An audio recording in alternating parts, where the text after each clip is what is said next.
This episode of News Dump is brought to you by Upstart. Okay, as promised, we are going to start off today's episode by not talking about COVID-19. The Roni. Because we're well aware that all of us would like to take a break and just not think about it for a few minutes. Have no fear, though. We certainly have lots of pandemic-related stories thrown in as well at the end because, well, you know.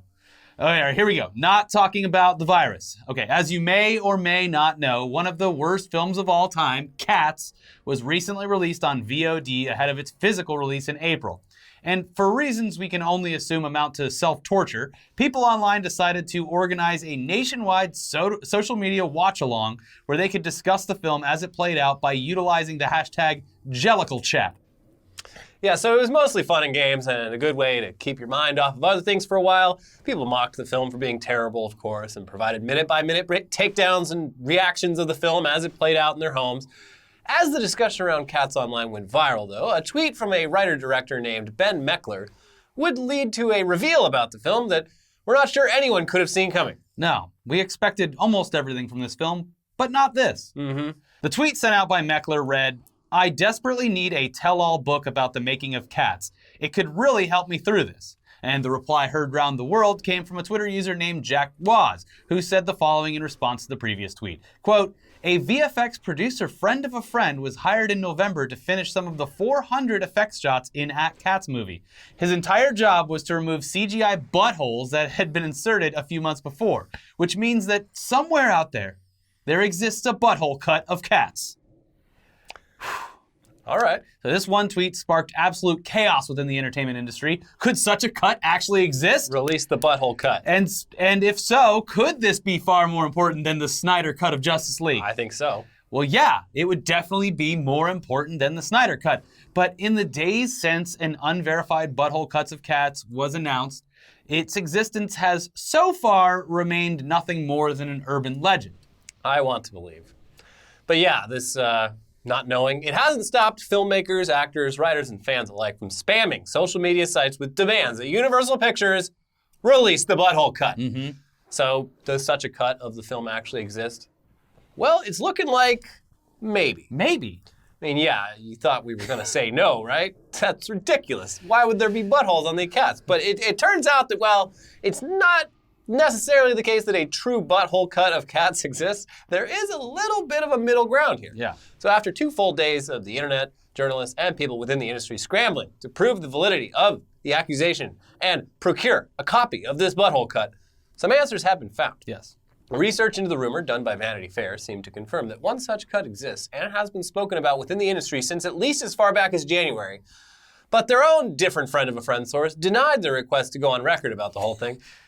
So this is obviously very serious business. It runs deep. Yeah, People's reputations are on the line here. They verified from a separate source that wasn't the one that contacted Ben Meckler, apparently, that this has at least been talked about for months now. Yeah, that butthole cut, it's in the Raiders of the Lost Ark warehouse. It's under the control of top men. But listen, it's not all dead ends. Let's go back to where this all started, Ben Meckler. Since his tweet was the one that resulted in the reply that spawned the whole butthole cut conspiracy, he kind of got obsessed with finding out the truth about this. And he was willing to open up personal lines of communication to anyone who might have more info. He did actually finally get a response from someone who wasn't just a friend of a friend, but someone who actually worked on the visual effects for the film. True first-hand knowledge. Here's what they said about it while still opting to remain anonymous. There were never shots of cats with buttholes, or at least by design. None that I saw anyway. However, there were a dozen or so shots where the skin and fur sim was groomed or just folded in a way that really, really looked like very furry lady genitals and buttholes by accident. The task, as typical with heavy CG shows, fell on 2D to paint out the offending articles where it was brought up and spotted.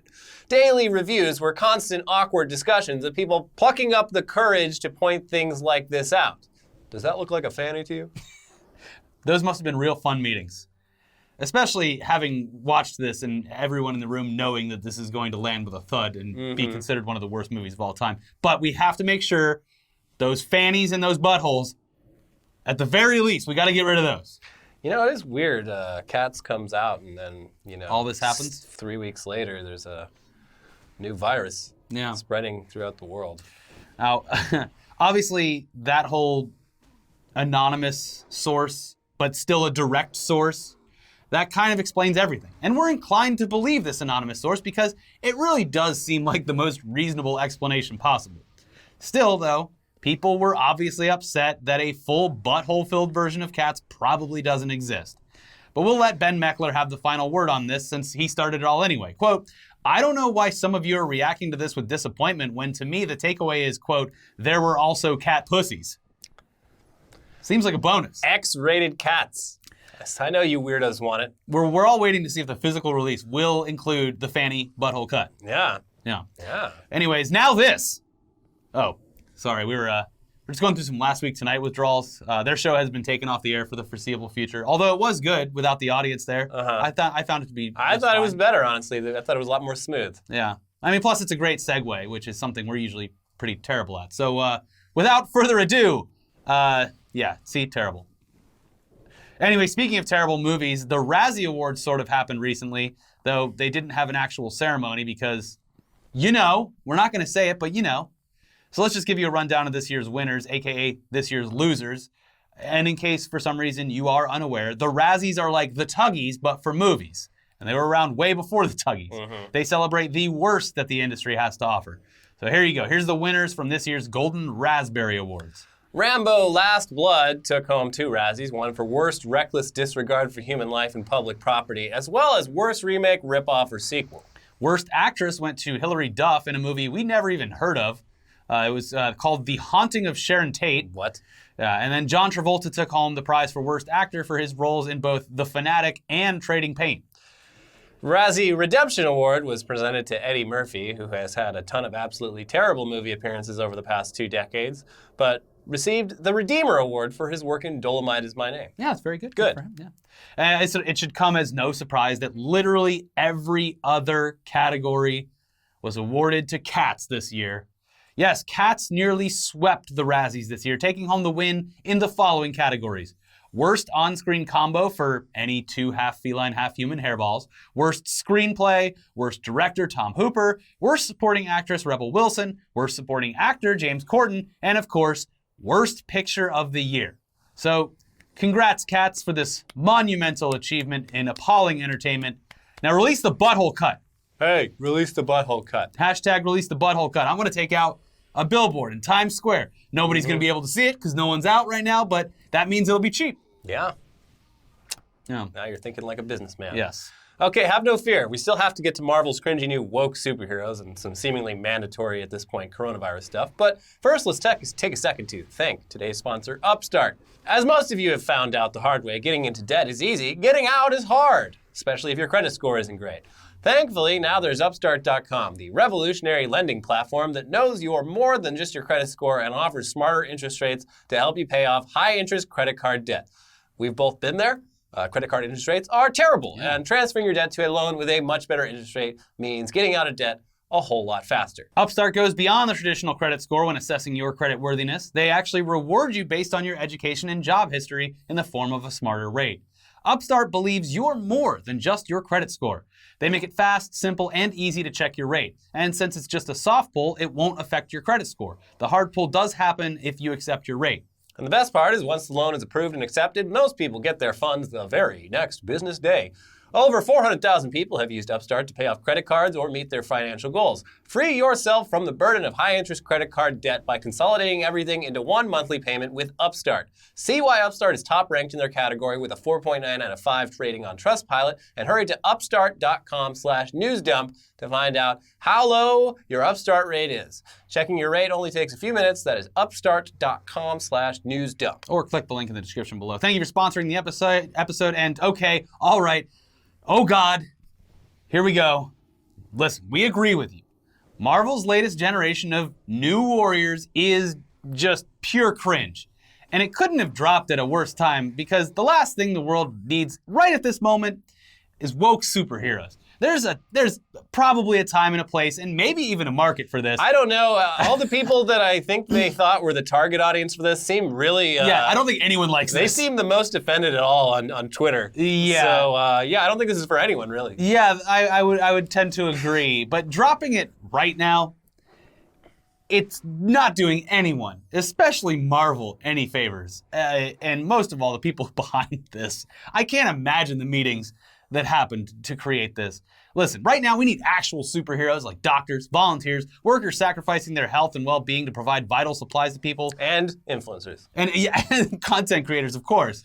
So listen, let's just get through this and get it over with. This is gonna be like pulling a Band-Aid reading this. It is cringy as fuck. So Marvel recently announced, the Marvel Comics, they Yeah. recently announced these new warriors alongside some mock-ups of how they look and a description of each one. Starting with, and yes, these are the real character names and descriptions, by the way. Yeah. Starting with Screen Time, a meme-obsessed super teen whose brain became connected to the internet after becoming exposed to his grandfather's experimental internet gas. Gross. Now he can see augmented reality and real-time maps and can instantly Google any fact. Does this make him effectively a genius? He sure acts like it does. Oh, Grandpa's old internet gas. That description just gave me the coronavirus. Yeah, seriously. I guess I'll die now. In my brain, when I think of Grandpa's old internet gas, I can just imagine a person, a 75-year-old man browsing 4chan and farting in his hospital A bed. 75-year-old man just tearing his asshole up with two hands. He can't control his bowels because he's shoved so many Sharpies up his butt to post them on 4chan that now gas just leaks from his asshole, thus creating the internet gas that Screen Time has huffed and turned into a superhero with. Next up, the dynamic duo, Snowflake and Safe Space. Fuck you. Fuck you! They're described as psychic twins. All twins are psychic, but we're psychicer. Snowflake, a cryokinetic, can materialize snowflake-shaped shuriken projectiles for throwing. Safe Space can materialize pink force fields, but he can't inhabit them himself. The reflex only works if he's protecting others. They're hyper-aware of modern culture and optics, and they see their superheroics as, quote, a post-ironic meditation on using violence to combat bullying. They're probably streaming this. And yes, all of these characters look like Twitch streamers. It hurts me inside and out to read these. So. After those two comes B negative, a teen living vampire exposed to Michael Morbius's blood as a child in a rogue but life-saving medical procedure. He still ages like a regular kid, but has all the abilities of Morbius. He's also obsessed with all the music and attitude of a classic long past decades like the 90s and the 2000s. The world is a vampire, and so am I. Jesus fucking Christ. Do you get the play on words? Yeah. The world is a vampire. Dun, dun, dun, dun, dun, dun. Because he likes the vintage music of the 90s, you see. Okay. All right, last but certainly not least is Trailblazer, a regular kid scooped up into the world of teenage superheroing. Her magic backpack is actually a pocket dimension with seemingly infinite space, from which she can pull out useful or random objects, most likely sporks to poke badgers with. It's not always under her control, though. She claims to get her power from God, but not the God you're thinking of. Honestly, we're just... Oh, that's what I wrote. We're just speechless. So... let's get into something less cringy, the coronavirus. So, okay. See, we provided you with a lot of stories there that weren't COVID-19 related. Now we can all settle down for yet another update. We got some... It's not good news, I'm sorry. As you're probably well aware by now, Disney made it official by announcing that Marvel's Black Widow has officially been postponed. Yeah. We all saw that coming, and as far as we've seen, at least by when we filmed this video, there was no new release date information available, nor were there any indication that the film would be coming straight to Disney Plus as opposed to a straight theatrical release. Yeah, it's just kind of in the air. But even if they'd kept the film on track for release, it wouldn't have mattered much at all because, yeah, it was also made official this week that all theater chains are finally closing down to just completely after trying to stagger their seating sections. It was a nice try. Putting trash bags over seats. Yeah, like, it was a nice try on their part, Yeah. but they're now just officially closing down so they can adhere to the guidelines passed down from state and local governments. AMC, Regal, Alamo, Cinemark, and probably a bunch of chains that neither we nor you have ever heard about. They're all shutting their doors for the foreseeable future starting on different dates. Check your local listings. Yeah, I wouldn't suggest even going out to a theater if they were still open. No. But I know for sure AMC closes on Tuesday. They're trying to get one last weekend of Bloodshot in. One last ride. Yeah. Bloodshot is coming straight to Yeah. VOD as well. Bloodshot's coming to VOD, and Birds of Prey is releasing early. It's releasing next week. I want to see that. That's cool. Hey, listen, I actually like This is a great time for me, who I would go to the movie theater more. I just don't. Yeah. There's always movies I want to see, but I'm like, I gotta go. And then you forget by the time they actually come out. I gotta park somewhere. I gotta buy my tickets far enough in advance so I can get the seats that I want. Now I can just pay $20 and watch that shit on my couch and pause anytime I need to take a piss or refill my drink or any of the important things. Yeah. So yeah. One good thing though, the business is back to booming for drive-ins. I know 90% of people that are watching this probably don't live near a drive-in, but we have 5 still here in the LA area. We do? Yeah, and they all got turned into swap meets. They're swap meets on Sunday afternoons and Saturday afternoons, but then they go back to being drive-ins. There's one about 10 miles east from here that is continuing their release schedule. They have 4 different screens. Okay. And you just turn to a certain radio station in your car and it plays through your car speakers. We're going back to drive-ins, baby, and it is the best part of this coronavirus outbreak. All right. So, hey, if you don't have one in your town, you could be the true capitalist that comes and saves everyone by buying one of those big blow-up screens. Yeah. There you go. Recession-proof. Yes. ESPN, who has no content right now, because all the sports are gone. Yeah, even their commentators are like, I don't know what I'm supposed to talk about. They're finding ways to keep antsy sports fans happy by expanding their coverage of lesser-known sports that don't involve lots of people standing too close to each other, as they are bringing back ESPN 8, The Ocho. In a press release from the Sports Network, they said the following. No, it's not the 8th of August, or the 8th of anything, or even August at all. That's the magic of ESPN 8, The Ocho. It's back, baby. There's always a place for a full 24 hours of seldom-seen sports. So Sunday, March 22nd on ESPN 2 will be just that. A full day of exciting content from Ocho stunts past. This will be the 4th edition of ESPN 8 The Ocho since the initiative began in the summer of 2017, inspired by the 2004 hit movie Dodgeball, a true underdog story, featuring Vince Vaughn, Christine Taylor, and Ben Stiller. The lineup includes the following. Stupid Robot Fighting League, created in New Zealand by John Espin. Yes, that's actually his real name. Stupid Robot Fighting is a rather unique form of fighting that pits 2 life-sized hanging puppets controlled by an operator sitting behind each stupid robot. Okay. 2019 Gels Marble Runs. Oh, these are great. These are races in which both participants and spectators are marbles. Yes, the crowd is marbles. Yeah. It's just like there's a game, Marbles on Stream, that's great. Yeah. So this is the real version of that. Then there's Cherry Pit Spitting. The 46th annual Cherry Pit Spitting competition is held each year in Eau Claire, Michigan, with one goal for competitors, to spit the farthest cherry pit. I don't think we should be encouraging spitting right now. Yeah. This is a bit ill-advised. Well, it's the Ocho. They don't follow the rules. No. They make their own. Sign spinning.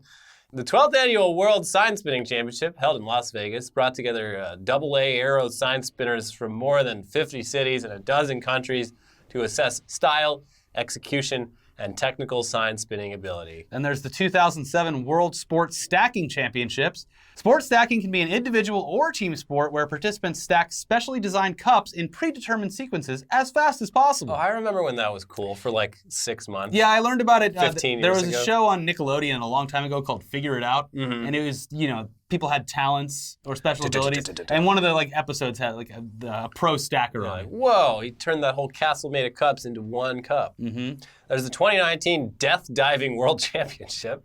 This is an amateur diving sport performed from a 10-meter high platform with separate competitions for classic and freestyle. Yeah, there's a bunch more. There's putt-putt golf competitions and stuff like that. There's a whole schedule. ESPN I don't know on Sunday is why, gonna be wild. NBA season, it's over. Just start simulating games in 2K. Well, that's a golden opportunity. That's what I was saying on the stream the other day, but I don't know if they allow that anymore in the games, because you used to be able to just set it as CPU versus CPU, and it would be just fine. And I agree, this should... I feel like EA could flip a switch and give them... Flip the switch, EA. Yeah. Now, if sports aren't your thing and you'd just rather watch some movies or a series along with your friends without leaving the bunker, a new app called Netflix Party has blown up over the past week, and it allows you to just sync up your Netflix streams with your friends, and it has an integrated chat room so you can talk about whatever you're watching with whoever you send an invite to. It's done through a downloadable Chrome extension, and yes, we know there have been a few of these types of apps that have come and gone over the years, but this is the one that works right now. Yeah. Because very quickly, Netflix can put the screws to a lot of these companies. Yeah. There was one called Rabbit or something that changed afterwards. But yes, this one works now, at least currently. Plus, if you have Discord or you just want to sit on an extended phone call, it works as an easy way to just sync the shows while you hang out with your friends virtually over the phone or on video chat. So Yeah. there you go. And, God damn it. So... Should probably talk about Gal Gadot's video. So, this is a weird time. And it's affecting... We're dealing with it. It's affecting everyone, whether they're rich or poor, famous or non-famous. And, some celebrities whose, their hearts seem to have been in the right places, but, being incredibly rich and successful, it does make you a bit out of touch. So basically, Gal Gadot and a bunch of her celebrity friends. There's like Will Ferrell, Sarah Silverman, Sia, Jimmy Fallon. Was Seth Rogen in it? I don't know. A lot of famous people. A lot of famous faces sitting in their giant backyards in the Hollywood Hills. Yeah. They all took turns singing Imagine by John Lennon. Yeah, stanzas from Imagine by John Lennon. Some of them okay, some of them quite poorly. And they released that into the world, I guess, I think it was on Instagram or something? To make everyone, to cheer people up. Inspire hope? I don't know. Just fucking donate money, you guys. Yeah.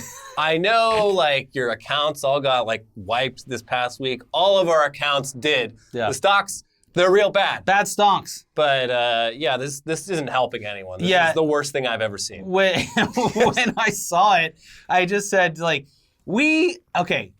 when this video goes up... It's way too early in the pandemic for this kind of shit. When this video goes up, I'll probably put it up Friday morning. I'll probably edit it tonight, put it up Friday morning. But as of Friday, it will have been... 1 week. 1 week. One week. And if this is how people are reacting after less than 1 week in self-isolation, we are doomed. Yeah, we're looking at 4 to 6 weeks minimum. Bare minimum. But realistically... Probably 4 months. Probably 4 months. Yeah. And we're 5 days into this fucking thing. And people are already making the shit that you would see at the beginning of an absolute disaster zombie movie. This is the last thing sent out through the airwaves before ambulances started crashing into each other and zombies started roaming. This is what happens though when you shut down all of the active film and TV sets in Hollywood. These people have they need to perform. If you don't give them a script to perform, they start filming themselves doing the cringiest shit imaginable. Yeah. Well, here's the thing. It's becoming very clear who can handle it and who can't, and who can do this the right way and who can't. Because typically, so far, musicians have handled it well. They do live performances on there. Yeah. It's not as if actors can just read Shakespeare, although that might be a cool idea. Josh Gad has been reading children's books to kids online. Yeah, that's nightly. Nice. His was a little bit weird where he taught him it was okay to cry today, but that was a bit odd. A little bit cringy as well. The guitarist from Dragon Force does a daily guitar instruction class on Twitch now. People are coping. Actors, not so much. Yeah, it's I don't know. Yeah. It's just not what anyone asks for. It's not what anyone wants. I was baffled watching this. I was like, what? What? No, it felt apocalyptic. Yeah. And then I'm looking at this, there's fucking 25 people in it. I'm you could each throw down $10,000 and buy masks for every hospital in Los and wouldn't Angeles. Even notice the money being gone. Yeah. Yeah. Oh, and speaking of that, speaking of just plain virtue signaling, this fucking Gamers for COVID-19 thing, where I went to the site, I was like, oh, look at all these huge, gigantic gamers, Twitch streamers who have just boatloads of money. Yeah. Are hey guys. committing to staying inside, hey and guys. That's it. Yeah. You know how we're all there's a pandemic and everyone's being told to stay inside? Well, we're going to do the same thing we do every fucking day anyway, since we all became streamers. Yeah. And we're going to game indoors. Yeah. So... Are you a bad enough dude to take the pledge to stay inside, which is what the CDC, national, local, and state governments are actually telling you to do? Are you a bad enough gamer to do that? By the way, this site, all it has is a place to put your name in and hit pledge. And when you do that, it says, thanks, Ninja, for taking the pledge. Now tell other people to take the pledge. There's nothing there. That's it? There's no There's no donation button to any causes, Meals on Wheels, no Red Cross, anything like that. There's no links to anything to donate. And all these huge gamers who are yeah, I did it. I took the pledge. without fucking donating anything, you're just patting yourself on the back for doing absolutely nothing. Yeah, you should have to at least pour a bucket of ice on yourself or something. Come on. Here's the thing, and it's like, oh, well, I'm assuming what the excuse would be, oh, we're spreading awareness. Hey, guess what? It's the biggest thing on Earth. Yeah, I don't think a whole lot of people are unaware. Yeah. I don't think that's a concern. We're signing a pledge. We're going to break down the gates of that Big Brother house and tell them what's going on. Listen, guys, I don't know about everyone else, but me personally, I'm a gamer. I think this COVID-19 is pretty bad. And I mean, I don't care what you say. Yeah. Not a fan of it. So I hope I inspired you today. Bring on the downvotes, I guess. Fucking Christ. All right. Well, that's it for us today. IRL streamers have got to be in a tight spot right now. Oh, because they can't go outside? Yeah, those assholes with like the backpacks that always just like fucking go around LA, like getting the cops called on them and shit. Oh, I'm sure. Well, they're probably still out doing that. Yeah, probably. They're down at spring break at Clearwater. Yeah. By the way, Florida, before we go, Florida did finally announce that they're closing the beaches. Oh, only like a week late. No, but after the weekend. Jesus Christ. Anyways, thanks for watching. Be sure to check out our other videos over here. We will see you very soon for a new episode of Weekly Weird News. Stay strong out there. We'll keep on keeping on here. We'll be making videos for you for the, we're doing it anyway, so we will keep you entertained as best as we can to the best of our here on ability. the front lines of the, the war COVID-19, we will continue in the face of this pandemic to post. Yeah. So they said it couldn't be done. Well, damn it. It's a thankless job. Yeah. But we're just going to keep doing it. I'm going to make sure to wear, I'm going to start carrying the YouTube play button around so that people in airports thank me for my service. Come through. Wait, you get the veterans discount? Yeah. After this, we better get a veterans discount. Sir, would you like to come up to the Sky Lounge? Thank you. The Bob Hope USO. The Bob Hope. Invite us to the USO. Hey, where did cowards. you guys serve? Where are you? Internet during COVID-19. Yeah. Okay. All right, videos are over here now, finally. Sorry, we ranted a bit at the end of the videos. Sorry. We'll see you very soon for Weekly Weird News. Stay safe. Bye. We love you. Bye.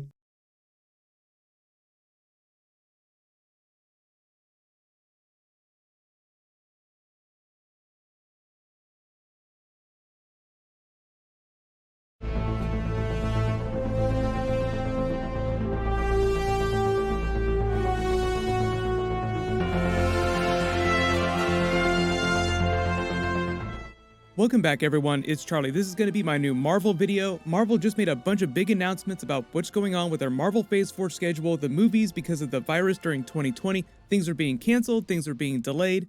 So we'll break everything down. Because of what's going on, we're doing an Amazon giveaway. All you have to do to enter is be a subscriber and leave all your theories about Marvel Phase 4 on the video.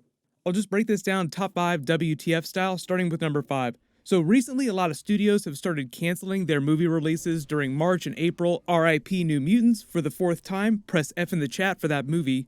But then what changed just a couple days ago, in the United States at least, and a few other major countries, is that virtually all movie theater chains were ordered to shut down for a much longer period of time, between 8 weeks and a couple months. It's different for each major theater chain. But it almost makes it impossible to actually physically go out and see a movie for a couple months. So after that escalated, Marvel preemptively canceled the Black Widow movie premiere, like we all kind of thought that they might.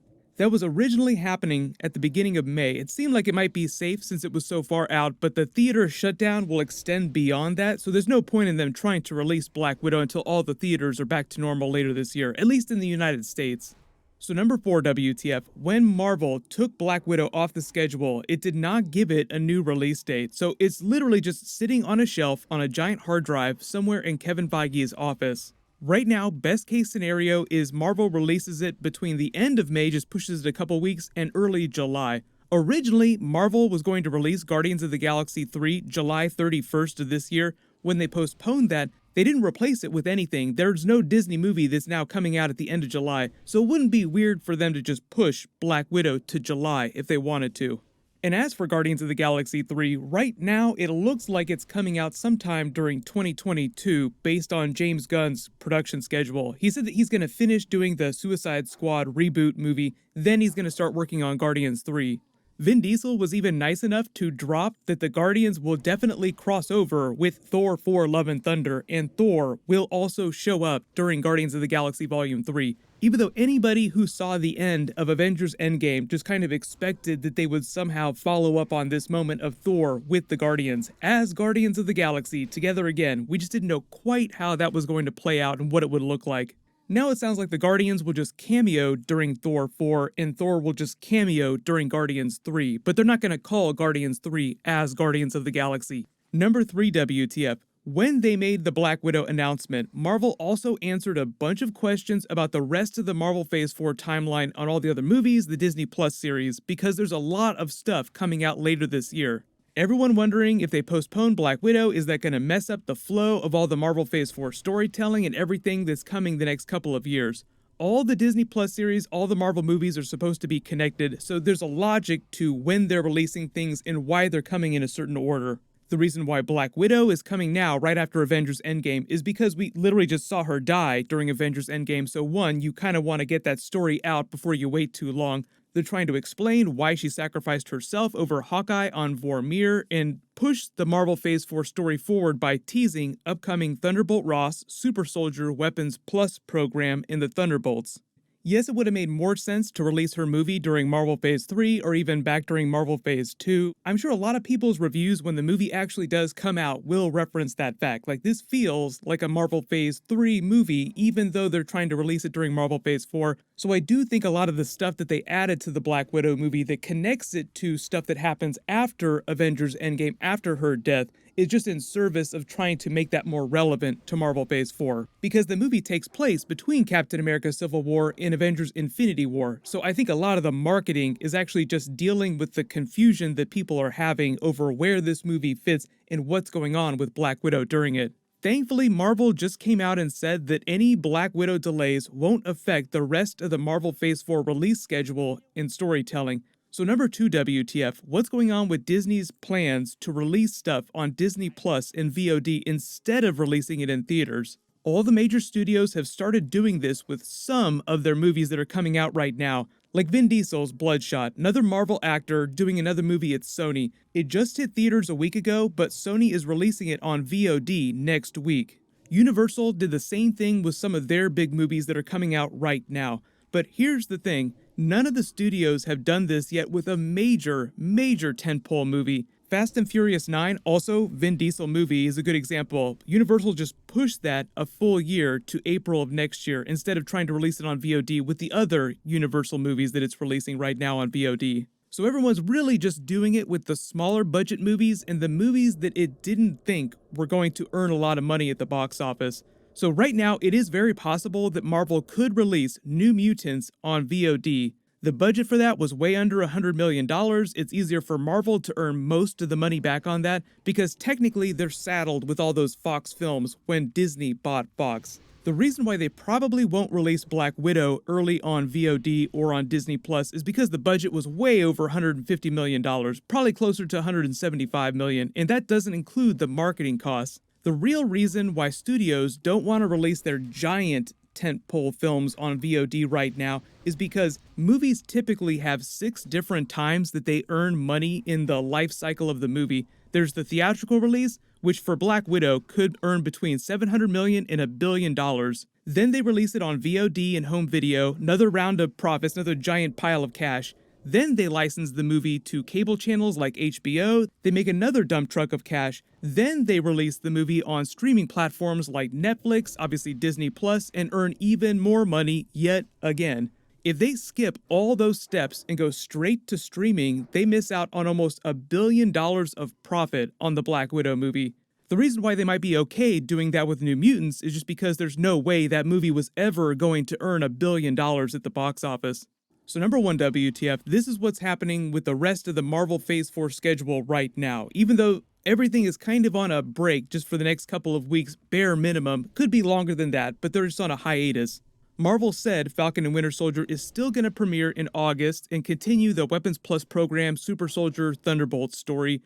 Then Marvel said it's still releasing the Eternals movie in November that explains the ancient origins of the MCU, helps set up modern-day mutants and X-Men characters. I'll do separate videos about the Eternals. We're supposed to get a trailer for that in May, but because of the delays, they might push that just a little bit. In December, they released the WandaVision episodes, also explaining Scarlet Witch's reality warping, chaos magic powers, the multiverse, and teasing more mutants in the MCU through her twin children with Vision.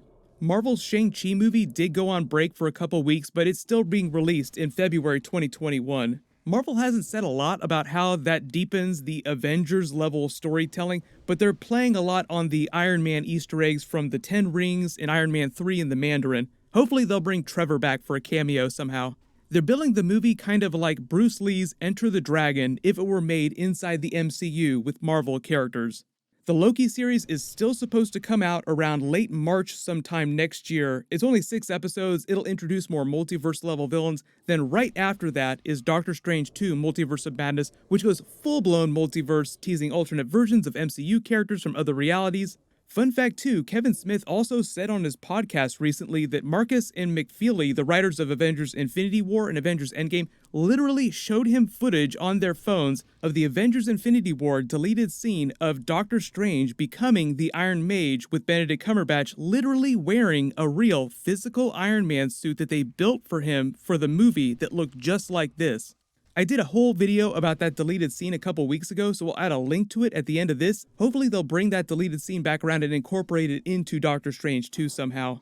Spider-Man 3 is supposed to come out July 2021. Tom Holland said that they're still starting to film that in July of this year. Then they do Thor 4, Love and Thunder, November 2021, and Hawkeye is supposed to come out sometime around then, either before or after Thor 4. They haven't said which. So if you have any big questions about what's going on right now with all the Marvel movies and the Disney Plus series, just write them below in the comments and I'll just try to keep up with everything as Marvel continues to make big announcements about what's going on. I'm working on a new Fantastic Four video, so that should post sometime tomorrow. As long as you have alerts enabled for my channel, you should see that when I post it. Essentially orders. Now, we have a group of recommendations and guidelines that are applicable to the entire country. You know them. We've been over them. Yet there are places, regions, states, cities in this country that are being stressed much, much more than the country as a whole. Clearly, one of them was Washington. Another one was California. Governor Newsom made some very important, difficult decisions. Today, Governor Cuomo did the same thing. And I want to say I strongly support what he's doing.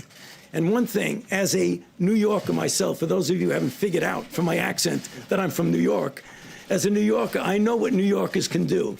We're tough. I was in New York City on September 11th, 2001.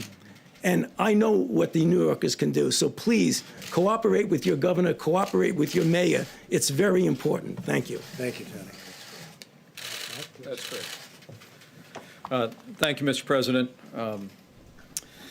The White House Coronavirus Task Force met this morning. We continue at the President's direction to bring the full resources, not just of the federal government, but in full partnership with our state governments, businesses around America, and a partnership with the American people to respond to the threat of the coronavirus.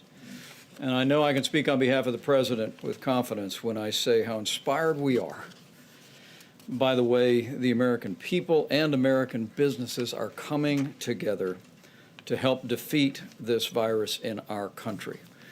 Millions of Americans are putting into practice the President's 15-day guidelines, and we encourage everyone, even those that are not in areas with significant outbreak, to review these guidelines over the next week and more and put them into practice, and you'll continue to do your part.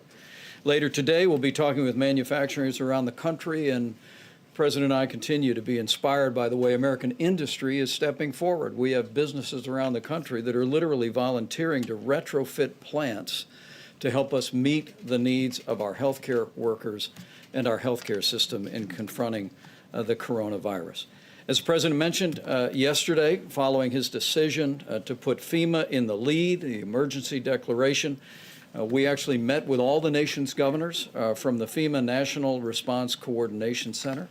The President and I, our entire team at the federal level, couldn't be more grateful for the efforts of all of our governors in implementing the guidance that is being issued not only from our task force, but also in taking strong measures in their own communities to protect their citizens. We want to urge every American to heed your local authorities. Listen to their guidance and also do your part to slow the spread. We reiterated to all of the governors that the president, by putting FEMA in the lead, will continue to implement a plan that is locally executed, state managed, and federally supported that puts the health of America first. We have received a report today, as the President mentioned, on our legislative team on Capitol Hill. We're working with Republicans and Democrats at this very hour to pass an economic recovery package that the President described, and we hope to see the Congress act on that early next week. On the subject of supplies, we continue to make steady progress on testing. Thanks to the President's involvement of commercial labs, the public and private partnership, more and more Americans are being tested every single day. And tomorrow, Admiral Gua and FEMA will update the American public on the status of testing and our support of state-based testing efforts that are literally expanding by the hour. On the subject of medical supplies, we continue at the President's direction to pursue every means to expand the supply of personal protective equipment for the extraordinary and courageous healthcare workers that are ministering to the needs of people impacted by the coronavirus. We have a policy of procuring, allocating, as well as conserving the resources that we have in our system. And now that the President worked with the Congress to make industrial masks fully available for hospitals to be able to purchase, to be able to use as protective equipment, we're more encouraged than ever about the availability of those important N95 masks to our healthcare facilities. And over this weekend, we'll be announcing a major procurement from the federal government of N95 masks as well. We're also encouraged that we're finding new alternatives to increase the supply of ventilators. We've mentioned that we have a federal stockpile, some 20,000 ventilators on standby, but that doesn't count the tens of thousands of ventilators that are in our healthcare system around the country. But the President has challenged us to work to free up other ventilators from other sources around the country. And there are two different ways that we're doing that. Number one, in our recent discussion with anesthesiologists, we've literally identified tens of thousands of existing ventilators that can be retrofitted and converted to be ventilators for people struggling with the coronavirus.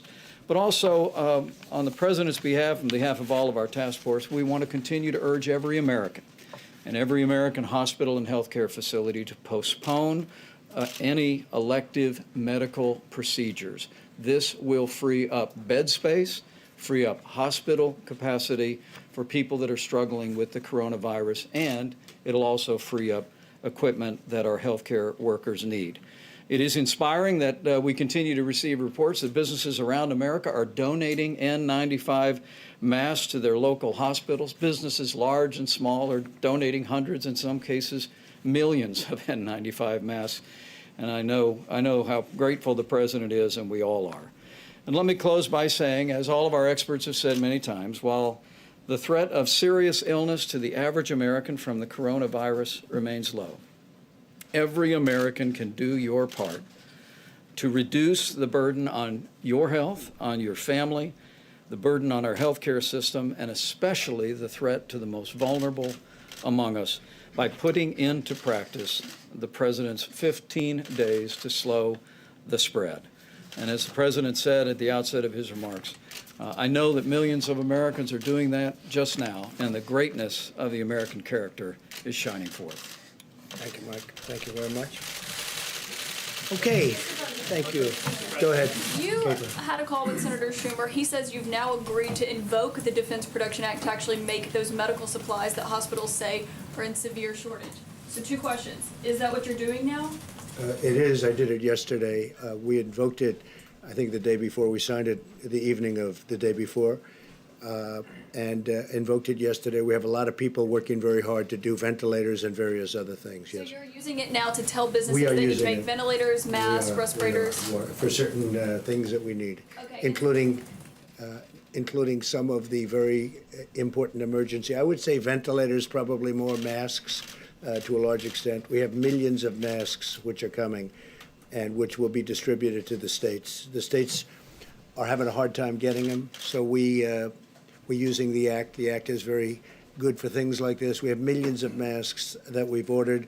They will be here soon. We're having them shipped directly to states. So you said you were signing this but not invoking it. This is what you said yesterday, and that you would only do so in a worst case scenario. Yeah. So are we now at a worst case scenario? We need, no, it's no different other than we need certain equipment that the states are unable to get by themselves. So we're invoking it to use the powers of the federal government to help the states get things that they need, like the masks, like the ventilators. Yes, Steve? What Governor Cuomo has done in New York, is there any more consideration to a national lockdown to keep people in their homes? I don't think so. Essentially, you've done that in California. You've done that in New York. Those are really two hotbeds. Those are probably the two hottest of them all in terms of hotspots. I don't think so, because you go out to the Midwest, you go out to other locations, and they're watching it on television, but they don't have the same problems. They don't have, by any means, the same problem. New York, California, Miami, the governor's doing an excellent job. Governor DeSantis in Florida. We have some pretty hot spots in Florida, too. But we're general, and the state of Washington, of course, but that was largely, if you look at it, it was one nursing home that had problems like you wouldn't believe. So no, we're working with the governors, and I don't think we'll ever find that necessary. We're about a week into your 15-day guidelines. Are you happy with the progress? Would you like to see? I am happy. I am happy with it. We'll have to see what the results are at the end of 14 days, let's say. We'll know by the 15th day to see what we do. But I'm certainly honored by the way the American people are working, because it's work. It's work not to work. This is the first time this has ever happened. And we're working out a tremendous financial package for them so they don't work. Who ever heard of this? Usually you work out a financial package to get people working. We're asking people not to work. Social distancing, a new term that's become probably the hottest term there is. So, no, I'm very honored by the way the American people are taking this, I mean, so seriously. Yes, John? Mr. President, a question for you and a question for Dr. Fauci, if I could. There's been some concern among Democrats on Capitol Hill that the Phase 3 fiscal stimulus is weighted too much in favor of corporations and not enough in terms of individuals. What did your conversations with Senator Schumer yield on that front? Well, I think that really all of that is being discussed right now. We talked about, as an example, buybacks, stock buybacks. I don't want to have stock buybacks. I don't want people spending. I don't want some executive saying we're going to buy 200,000 shares of stock. I want that money to be used for the workers and also for the company, to keep the company going, but not for buybacks. I would, I mean, I haven't spoken to a lot of the Republicans or Democrats on it. We discussed it, and I don't like buybacks. I didn't like them the first time. Are you and Senator Schumer? So we're on the same discussing. page? We're discussing that. We're discussing many things. Are you on the same page with Senator Schumer? We're not so far away. I'll tell you, we're not very far away. And to Dr. Fauci, if I could. Dr. Fauci, as was explained yesterday, there has been some promise with hydroxychloroquine, this potential therapy for people who are infected with coronavirus. Is there any evidence to suggest that, as with malaria, it might be used as a prophylaxis against COVID-19? No, the answer is no. And the evidence that you're talking about, John, is anecdotal evidence. So as the commissioner of FDA and the president mentioned yesterday, we're trying to strike a balance between making something with a potential of an effect to the American people available at the same time that we do it under the auspices of a protocol that will give us information to determine if it's truly safe and truly effective. But the information that you're referring to specifically is anecdotal. It was not done in a controlled clinical trial, so you really can't make any definitive statement about it. Mr. President, on that On those therapies. I think without seeing too much, I'm probably more of a fan of that than maybe than anybody. But I'm a big fan, and we'll see what happens. And we all understand what the doctor said is 100% correct. It's early, but I've seen things that are impressive, and we'll see. We're going to know soon. We're going to know soon, including safety. But, when you get that safety, this has been prescribed for many years for people to combat malaria, which was a big problem, and it's very effective. It's a strong drug. So we'll see. Effective against SARS. It was, as I understand that, is that a correct statement? It was fairly effective on SARS. John, you've got to be careful when you say fairly effective. It was never done in a clinical trial that compared it to anything. It was given to individuals and felt that maybe it worked. So Was there anything to compare it to? well, that's the point. Whenever you do a clinical trial, you do standard of care versus standard of care plus the agent you're evaluating. That's the reason why we showed back in Ebola why particular interventions worked. Sir, on that topic. Mr. President, about the possible therapies, yesterday, Mr. President, you said that they were for, quote, immediate delivery, immediate. We heard Yeah, from we're Dr. ordering, yes, we have millions of units ordered. Bayer is one of the companies, as you know, big company, very big, very great company. Millions of units are ordered, and we're going to see what happens. We're going to be talking to the governors about it, and the FDA is working on it right now.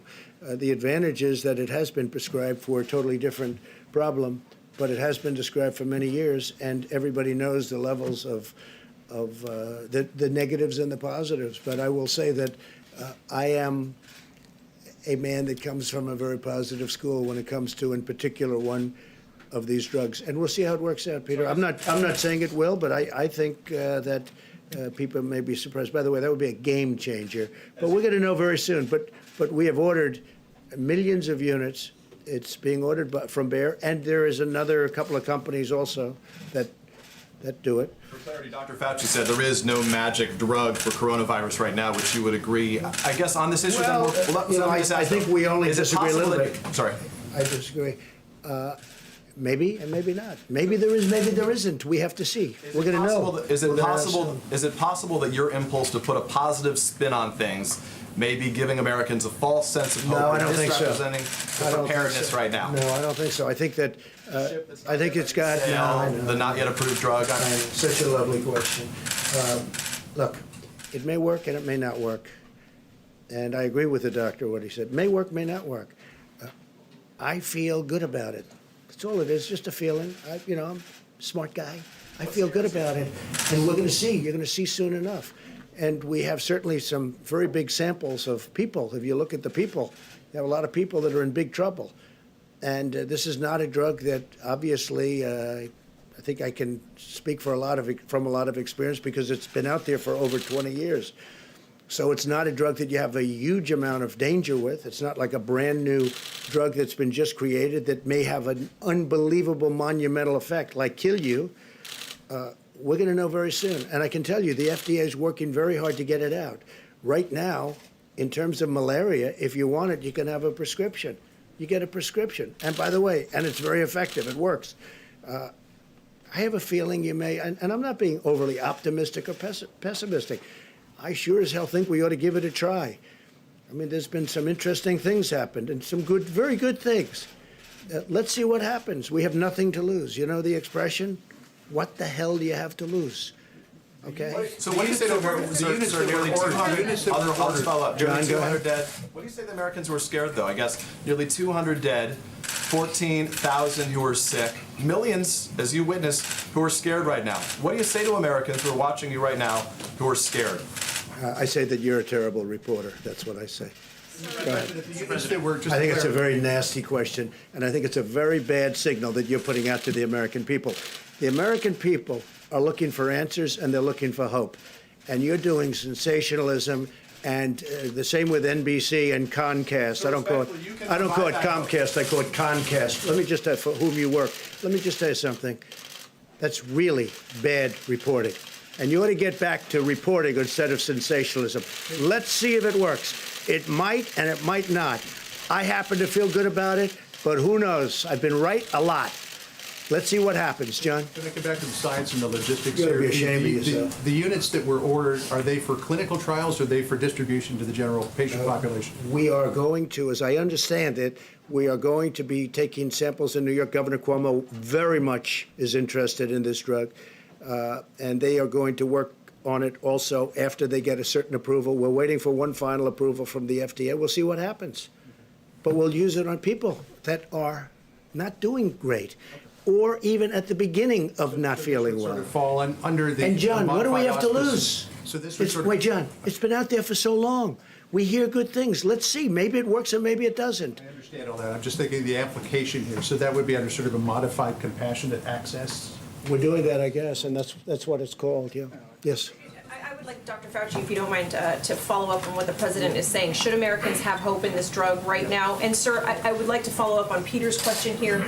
Could you please address Americans in this country who are scared right now? This is a very valid concern that people have. No, there really isn't that much of a difference in many respects with what we're saying. The president feels optimistic about something, his feeling about it. What I'm saying is that it might be effective. I'm not saying that it isn't. It might be effective, but as a scientist, as we're getting it out there, we need to do it in a way as while we are making it available for people who might want the hope that it might work, you're also collecting data that will ultimately show that it is truly effective and safe under the conditions of COVID-19. So there really isn't different. It's just a question of how one feels about it. Is there any reason to believe it's not safe? Well, certainly as a drug, any drug, John, has some toxicities. The decades of experience that we have with this drug indicate that the toxicities are rare and they are, in many respects, reversible. What we don't know is when you put it in the context of another disease, whether it's safe. Fundamentally, I think it probably is going to be safe. But I like to prove things first. So it really is a question of not a lot of difference. It's the hope that it will work versus proving that it will work. So I don't see big differences here. I agree. Sir, your message to Americans who are working at home, who have their children in their homes right now, who are homeschooling, doctors who say they don't have the masks they need to do their jobs, your message to them. My message to the American people is that there is a very low incidence of death. You understand that. And we're going to come through this stronger than ever before. If you get it, if you happen to get it, it is highly unlikely. It's looking like it's getting to a number that's much smaller than people originally thought in terms of the ultimate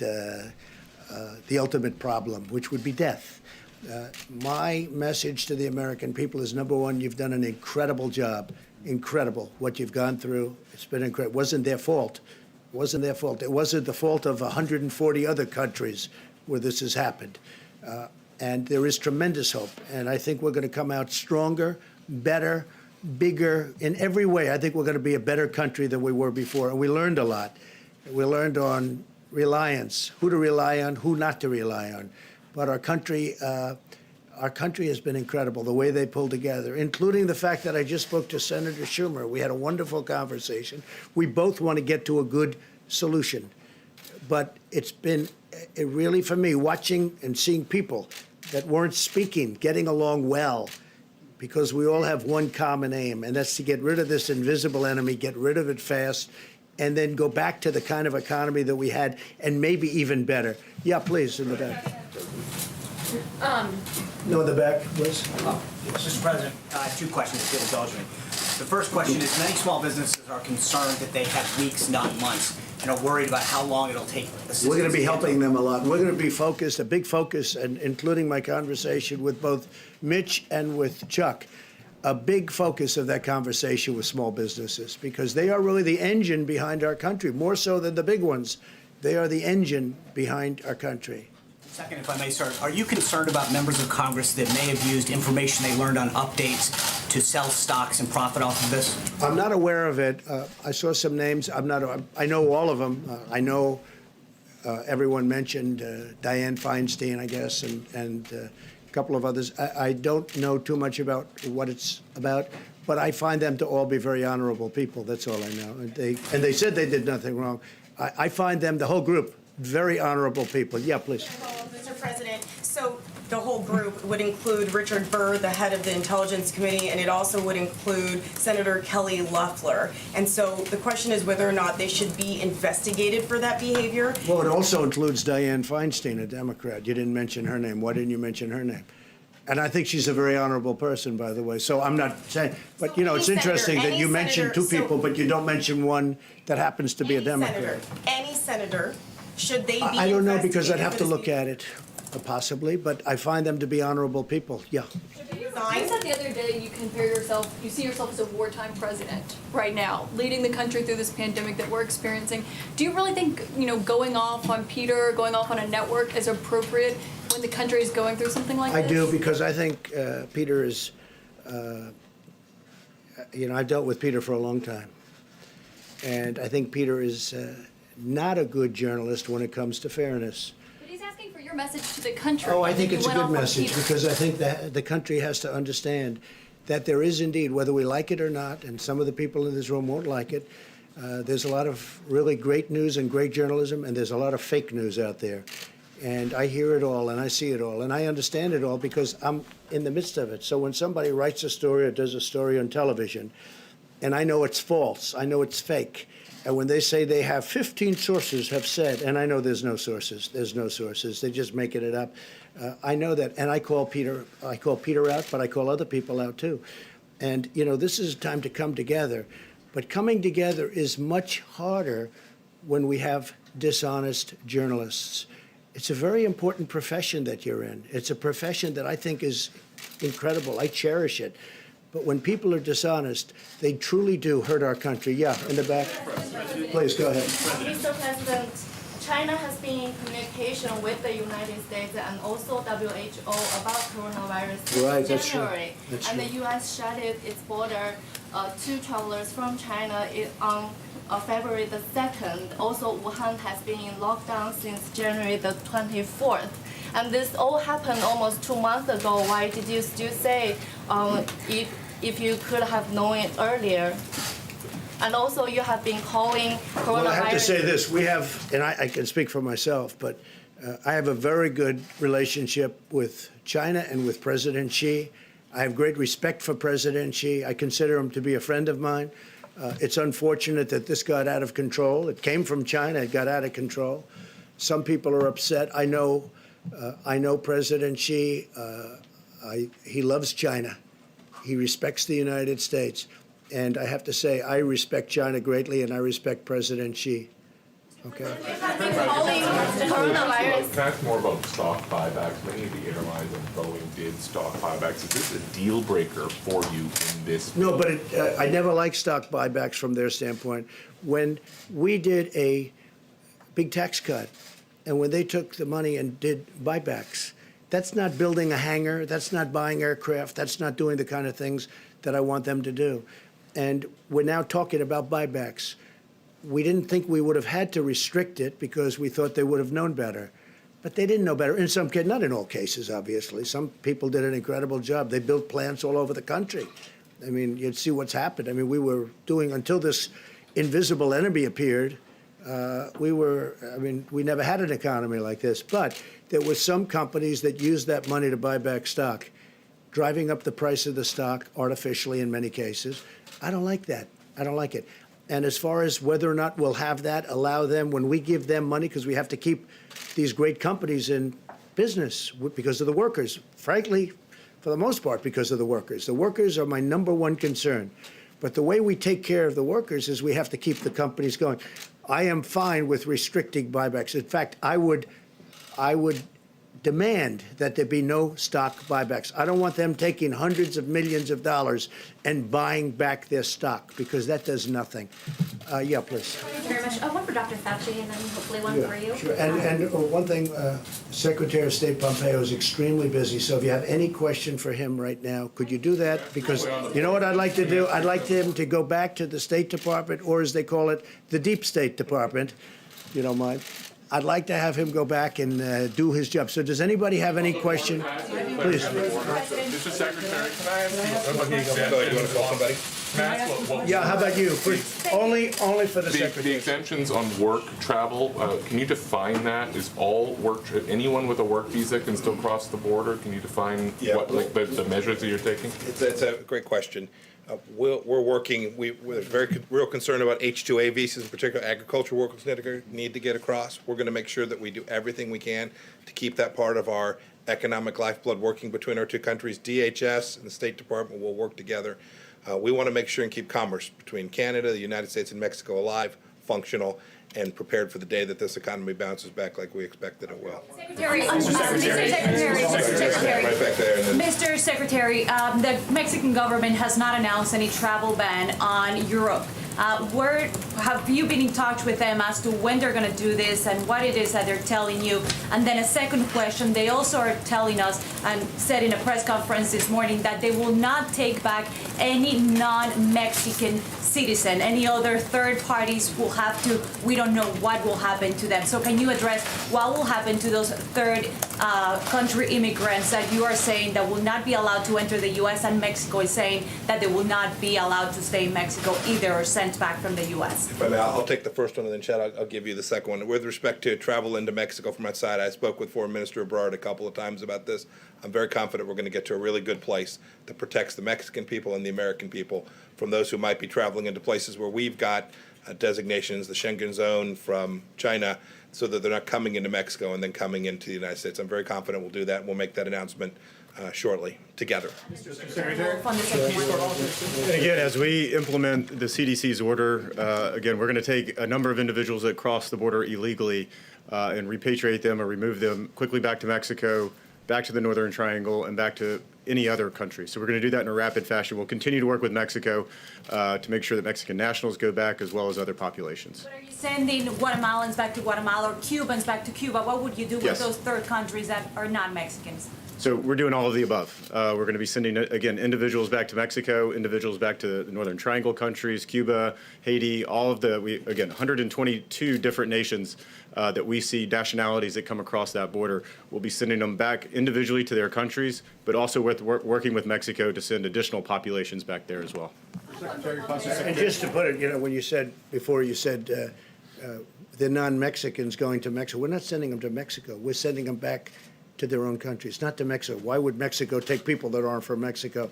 We're sending them back, in the case of Guatemala, Honduras, El Salvador, a lot of other countries, they go back to the country from where they came. Okay, and Mike, please. Secretary Pompeo, on the issue of disinformation, is there any particular locus for this disinformation, or is it diffused? It's pretty diffused, unfortunately, but we've certainly seen it come from places like China and Russia and Iran, where there are coordinated efforts to disparage what America is doing in an activity to do all the things that President Trump has set in motion here. Other than what you're doing this morning, what are you doing to fight back? Lots of things, lots of work. One of the things we want to make sure is the American people go to trusted sources for that information. But we've made clear, we've spoken to these countries directly that that they need to knock it off, that we don't approve of it. And then there are a handful of other things we're engaged in to make sure that the right information is out there and accurate information is given. This idea of transparency and accurate information is very important. It's how we protect American people from something like this ever happening again. Mr. Secretary, the Peace Corps volunteers. You want the American people to be coming to trusted sources of information. Does it undermine you at all when the president stands up here and he attacks news outlets calling us untrustworthy? Somebody else have a question? The Peace Corps volunteers have the Peace Corps volunteers. Secretary. Please. In terms of Americans who find themselves stranded in places where there are no longer flights to get back to the United States, what efforts are being made to help them? I appreciate that question. So we're doing lots of things. We've had a couple places in particular, Peru and Morocco. I think we've had the first 2, maybe 3 now flights out of Morocco. We're going to work to get people back. We're urging individuals when they can get back on their own. They traveled there on their own. When they can get back there on their own, they ought to try to do that. But we have a team stood up at the State Department, the Repatriation Task Force, that is working each of these instances. So we've heard from individuals, members of Congress. We're trying to get Americans back from these places where air travel has been disrupted. And we'll get that done over time. We'll get it done successfully. Do you have any sense of how big that problem is? Is there any sense of just how big that problem is? How many people? We don't know the full scale of it yet, but we think we have the largest number identified, and we're working. If there are those who are watching that are someplace, and you can go on the State Department website. You can log into, I think it's step.gov. You can go STEP and log in, and we'll track it, and we'll try to get everybody back just as best we can. Secretary, how long are these border restrictions likely to last along the south and north borders? They'll last as long as we need to do it to protect the American people from the virus. I couldn't tell you how long it's going to last. Since we have you determined whether Iran is responsible for that rocket attack last week? So maybe we shouldn't say that. So let me just get back to you on the answer to that. And what we can say with certainty is this: we've made clear all along that the Iraqi Shia militias are funded, trained, equipped by the Iranians, and we've urged the Iranians not to do that, and we've told the Iranians that they will be held responsible for those attacks when they threaten American lives. The Peace Corps volunteers, that are in 60-plus countries, have they all been returned? You know, I don't know if they're all back or not yet. I know that they were directed to come back. I know that most of them are back. I couldn't tell you if we have all of them back yet. And then I don't know. Secretary Esper's not here, but to get tests to the troops in Iraq and Afghanistan, are you able to give us a progress report on the status of that, if they're able to get tests? I don't know the answer to that. I know we have State Department officials, too, who are concerned, want to make sure we get them tests, our team as well, and we're working on that. We've had significant success on that to date. There are a few places we've not been able to get them, but we will. We'll get them there. Secretary Pompeo, how exactly are you going to get those Americans back, and do you have any plans to get the military involved in that? We're going to use all the tools we can. These first efforts are combined commercial, private flights that will fly in, bring them back to a destination here in the United States. So we'll do that. There are some that will travel back other ways as well. And we've worked with the Department of Defense to say where there is space available, we'll be able to bring them back on those flights as well. It's a whole government effort to make sure we get them back. They're gonna help us every place they can. Secretary Nesper, I've talked about it a couple times. Thank you, Secretary. Question on Iran again. Is there any consideration to relax some sanctions on Iran during the coronavirus crisis instead of being particularly hard hit? That's an important question. The whole world should know that humanitarian assistance into Iran is wide open. It's not sanctioned. We've offered to provide assistance to the Iranians as well. I talked with Dr. Tedros from the World Health Organization about this. We're doing everything we can to facilitate both the humanitarian assistance moving in and to make sure that financial transactions connected to that can take place as well. There is no sanction on medicines going to Iran. There's no sanctions on humanitarian assistance going into that country. They've got a terrible problem there, and we want that humanitarian medical healthcare assistance to get to the people of Iran. But the sanctions themselves, no movement. We are working to do all the things we've had in place for the first 3 years here to deliver security for the American people. They know the answer. Iran. They know the answer. Iran. The leaders. They know the answer to your question. Was it appropriate for the president to call your department the Deep State Department at a time when thousands of diplomats are working very hard around the world to combat this pandemic?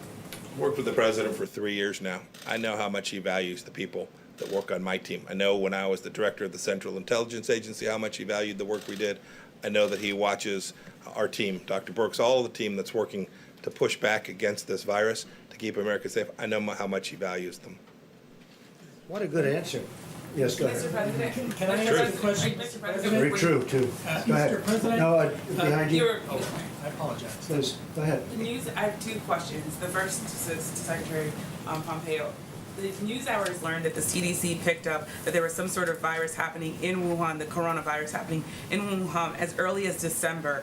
When did the CDC start letting other agencies know that there was something in China happening, that this coronavirus was happening? And then when did the whole government approach start to happen?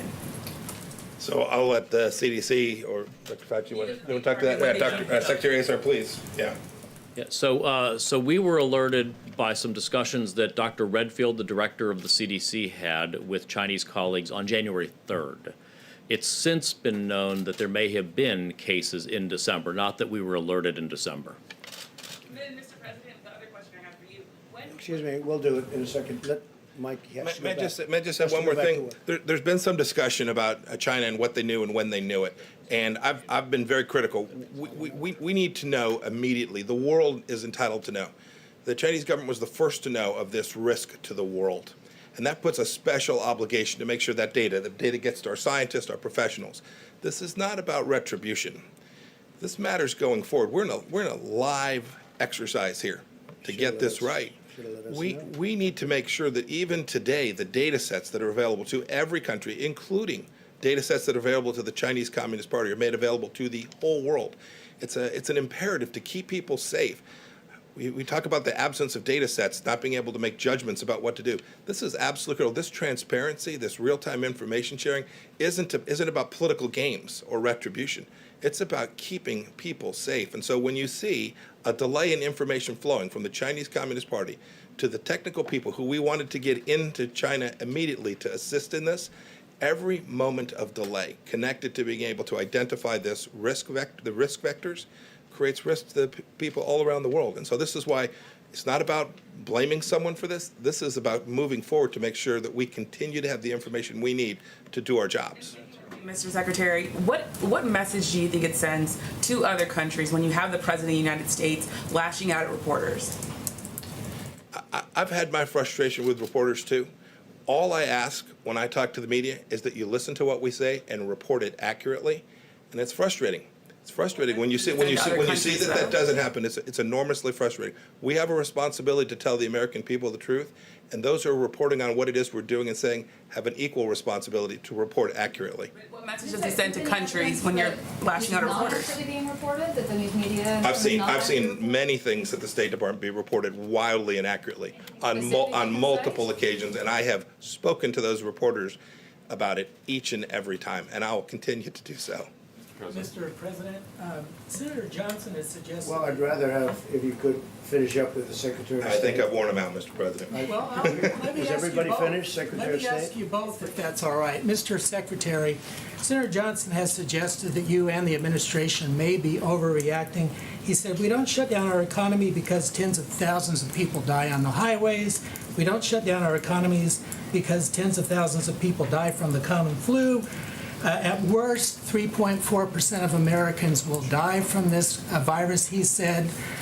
What do you say to people that have that view? That's 11 million people he's talking about. Well, I can just say the entire world is agreeing with us because they all have their choice, and everybody's doing the exact same thing. We want to shut it out, and we can do that. And we'll see what happens in 2 weeks and 3 weeks. But if we can save thousands of lives, and even millions of lives potentially, you don't know where it goes, but you could be talking about millions of lives. So if you look at the world, I mean, you have some very smart people in the world, you have some smart leaders in the world, and everybody's doing it the way we're doing it. I think we're doing a better job than hopefully most, if not all. We're doing a very effective job, but we'll know better in 14 or 15 days. But, you know, you're talking about hundreds of thousands, and maybe more than that, numbers of people.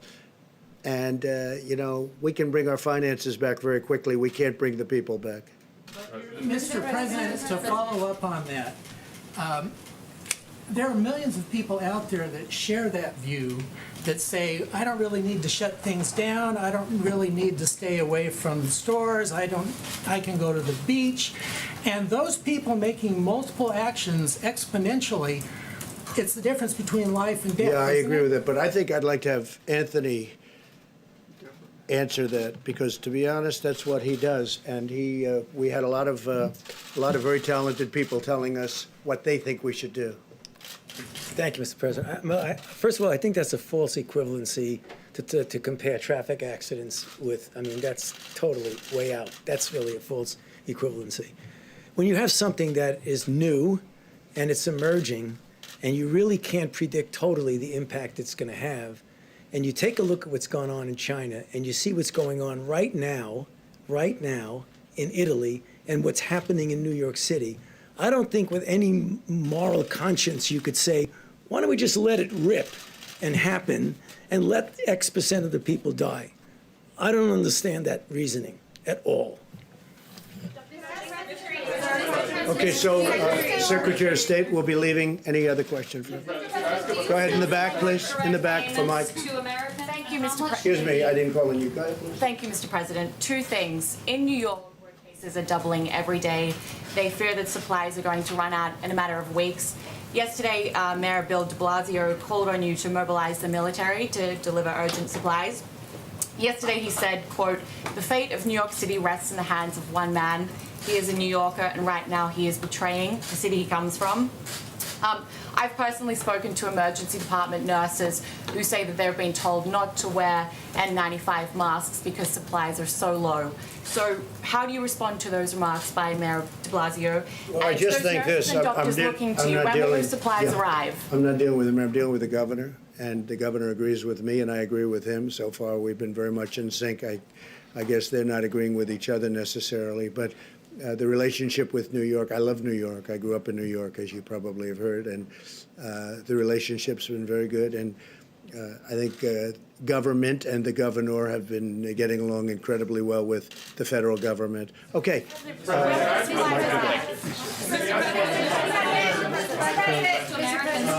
Question for Secretary Wolf, if I could.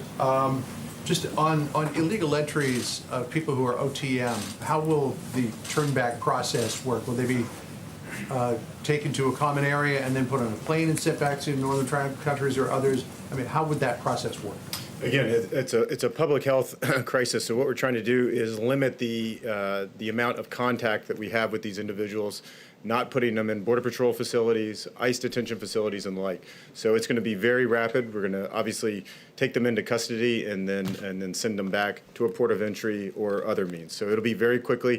It won't be the 6 or 7 or 10 days that we currently have. It'll be much more rapid. But if they are OTM, will they be taken to an airfield That's nearby? correct. Or? That's correct. And sent back over? Absolutely. Anybody? Mr. President, can we ask Mr. President, Mr. President, the checks to Americans, the bill as proposed creates sort of tiers of checks for incomes. Do you believe philosophically that makes sense? Well, I believe in a lot of things. I want to get workers' money, and whichever way the best way to get it. And I want to keep the businesses open too, because without the businesses, they're not going to be getting money for very long. But we're going to be talking. As it's written, is there enough, or do you want to see it If there's juiced not, we'll up? do something later, I'm sure. I'm sure we'll do Mr. President, the Wall Street analysts are predicting that unemployment numbers could skyrocket next week. By some analysts, say as many as 3 million people applying for unemployment, which would be a historic number in a 1 week spread. So is a $1,000 check going to cut it? Is that going to be We're enough? not talking about a $1,000 check. We're talking about much more than that. We're also talking about doing phases. If this doesn't work, we're going to keep doing until we get it going. And frankly, once we get the economy back, and once this enemy is defeated, the invisible enemy, as I call it, once it's defeated, we get the economy back, it's going to all come back to us very quickly. It comes back very quickly. We have a tremendous economy. We do numbers like no other country has ever done before. #1 in the world, if you go back 2 weeks, and still, obviously, but if you go back 2 weeks, #1 in the world by far. That money comes back to us very rapidly. We want to keep it, we want to have it so that when we, not if, but when we win the war with the invisible enemy, when we win it, these companies can immediately start, not that they have to start rebuilding, which takes a long time. Steve? You're confident that those are jobs that'll come back if someone applies for unemployment next week? What projections for job losses in March and April are you hearing? Well, we're looking at different numbers. We have a best case and a not best case, but the big thing is to defeat the virus. Once that virus is defeated, Steve, I think everything else falls in place very rapidly. I think you're going to have a tremendous upswing. A lot of people agree with me. If you look at your stock market geniuses, and some of whom are not geniuses, but they think they are, a lot of people think that I'm right about that, that once we defeat the virus, I think you're going to have a very steep, like a rocket ship, it's going to go up, and everything will be back. And I really believe we're going to be stronger than ever before. Yeah, go ahead. President, on the issue of supplies, you've told governors to try to find whatever supplies they can on their own. Absolutely. But some of them are now saying when they go to try to buy them, they're being outbid by the federal government. Well, you heard my news conference yesterday. So not those that, I mean, governors to that do? was sort of yesterday's news. No, that does happen because they want to buy supplies. We want to buy as a backup to them in case they can, and sometimes that will happen. But regardless of who gets them, when they need them, we're getting them to them. Now, we're doing the Production Act. We're doing it very much, and we have a lot of things cooking right now at a high level. Remember this. Nothing like this has ever happened before. Over 140 countries. And you have supply chains that are broken down for 2 reasons, because they can't supply that much and because people are sick and they can't be on the chain. So you have a lot of interesting things all over the world. You have supply chains that broke down because of the illness and also because of the quantity. But we're getting it ordered, we're getting it done, and if you just have to, look, some of you were at the call yesterday where I spoke with the governors, almost all of the governors, and every one of them was very impressed with what we've done. Go ahead, in the middle, please. There are reports that the Labor Department has told states not to disclose their unemployment numbers. Do you agree with that decision? I'd have to talk to him. I would have to talk to him. Just one more clarifying question, if I could. On the DPA, I just want to be clear. Are you saying that the administration is requiring these industries to create these products, or just asking? You know, so far we haven't had to. It's an amazing thing that happened. We're getting calls from automobile companies. We're getting calls from other companies saying they have plant capacity. They want to make ventilators. They want to make other things.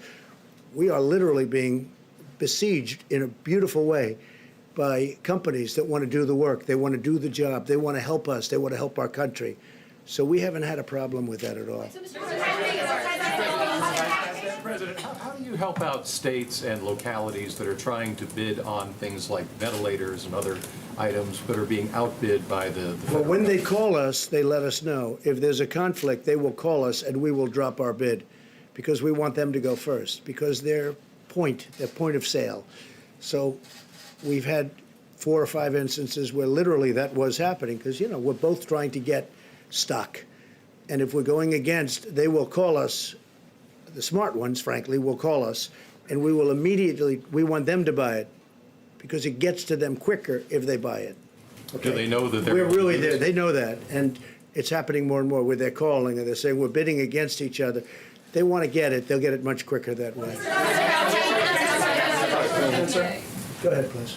Mr. President, a question for Secretary Azar. There are labs across the country that don't have the testing supplies they need. What specific actions is the administration taking? I tell you what.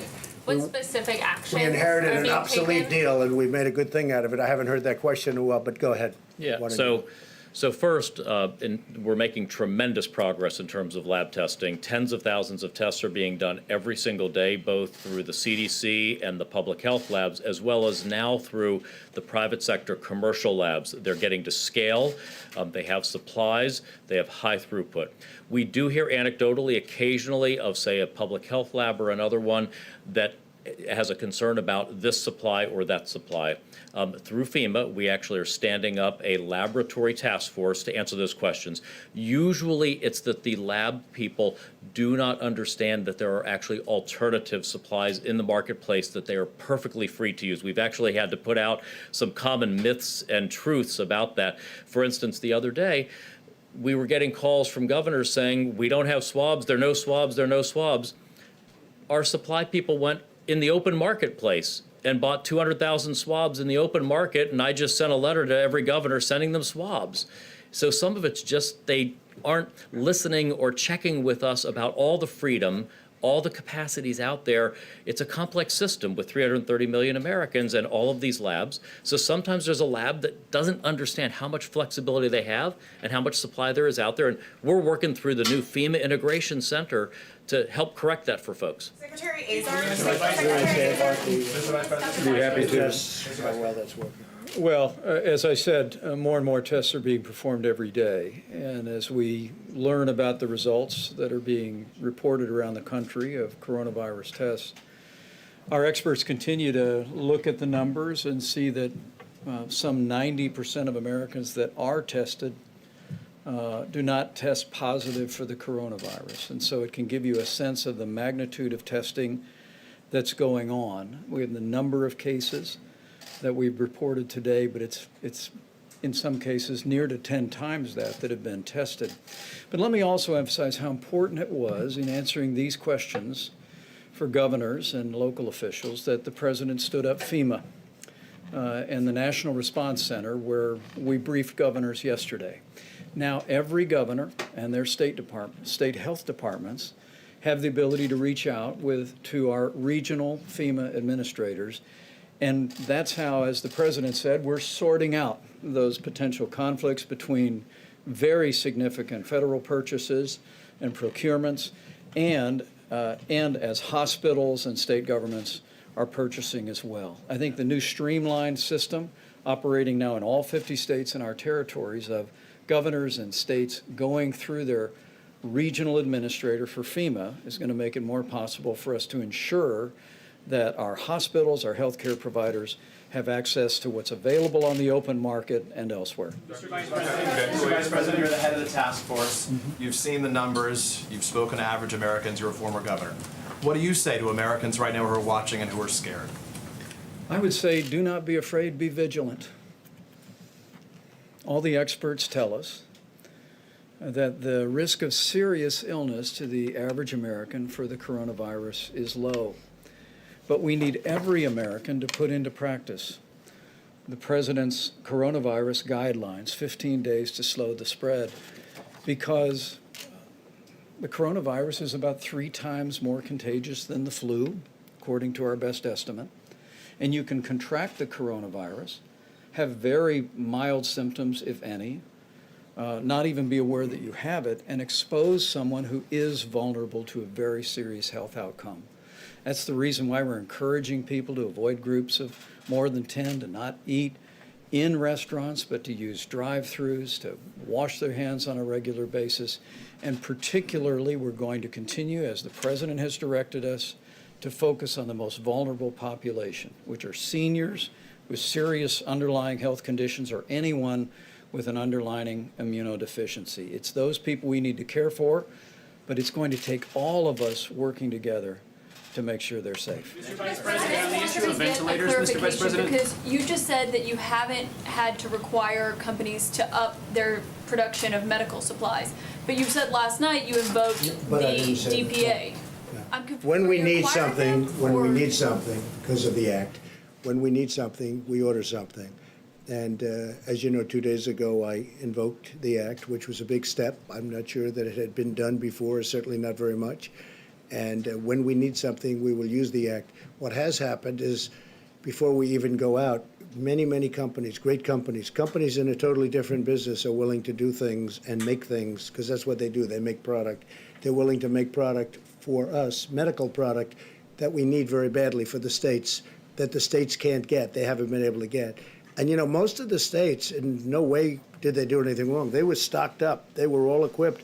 Unfortunately, they've never had a thing like this. So they need help from the federal government. But you haven't actually directed any secretaries. So just really quick on this. This is important. You haven't actually directed any companies to start making more ventilators or masks, I right? have, yes, I have.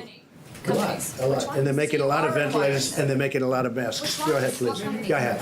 Mr. President, partially following up on that, are there automakers right now who are retooling their production facilities to make ventilators or I can't say they masks? are, but they will be very shortly, because we're working with one in particular that wants to make ventilators. They called us yesterday, and we're working on a transaction.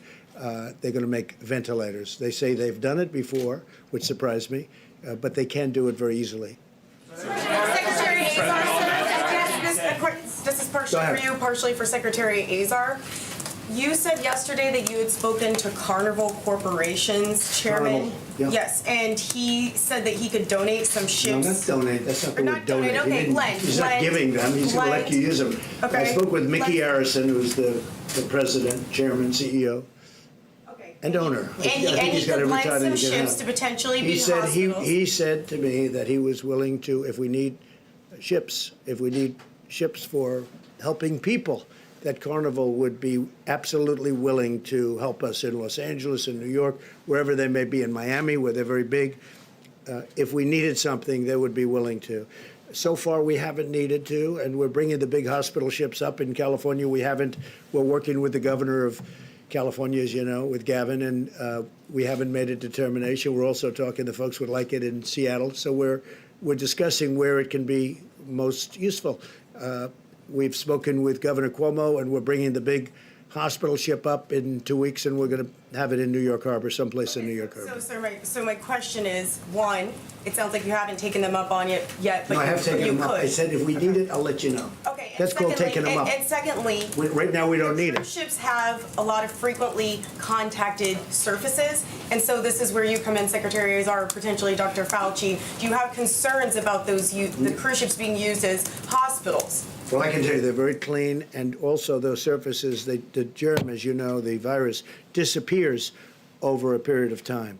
And these ships are very clean. They've been kept very clean. They've been gone over, but the virus, as you know, if it's on a surface for a certain, they have actually charts, different kinds of surfaces, it disappears over a period of Why not time. just use hotels? What are you trying to get at? Go ahead. Well, that's what I'm asking. Why not It just use hotels? disappears, the virus disappears when it's on surface after a certain number of days, or in some cases hours, depending on the surface it's in. Go ahead, please. Thank you. A quick follow-up. So can you name any of the companies that you've asked to start making these ventilators or face masks? I will be, but first I want to get the approval from the company, because I don't want to be doing that. Okay, I assume they'd like it, but I'll let you know. Okay, well, thank you. And this is for Dr. Fauci. One company that has openly stated it is General Motors. So that's one of the, did One of the government companies, but ask General Motors? I didn't speak to them about announcing it, but I'll announce it. I'm sure they wouldn't be, but we have others also. Thank you. And so for Dr. Fauci, there's new research out that the CDC has released that many of the people that 13% of the people with the coronavirus got it from someone that was asymptomatic. So my question is, does that change the way, the approach that should be taken? And do you think that's the case, or do you think that, or do you not agree with that research? The recommendations that are here applies to whether you're in physical contact with someone who could be infected with symptoms versus asymptomatic. I don't really think it changes anything. Certainly, there is some degree of asymptomatic transmissibility. It's still not quite clear exactly what that is. But when people focus on that, I think they take their eye off the real ball, which is the things you do will mitigate against getting infected, no matter whether you're near someone who is asymptomatic or not. It's the same thing. Physical separation and the care that's outlined here is going to take care of both of those things. Thank you, Mr. President. I have a question about testing. When will every American who needs a test get a test and be able to get a test? And why not have medical equipment being shipped right now to hospitals who need it? You're hearing very positive things about testing, and just so you understand, we don't want every American to go out and get a test. 350 million people. We don't want that. We want people that are that have a problem, that have a problem with they're sneezing, they're sniffling, they don't feel good, they have a temperature. There are a lot of different things. You know them better than I do. So ready? We don't need that. But what we are having is we're having these private labs have come in. They've been really fantastic. And we also have a great system for the future. Because as I said, we inherited, meaning this administration, an obsolete, broken system that wasn't meant for anything like this.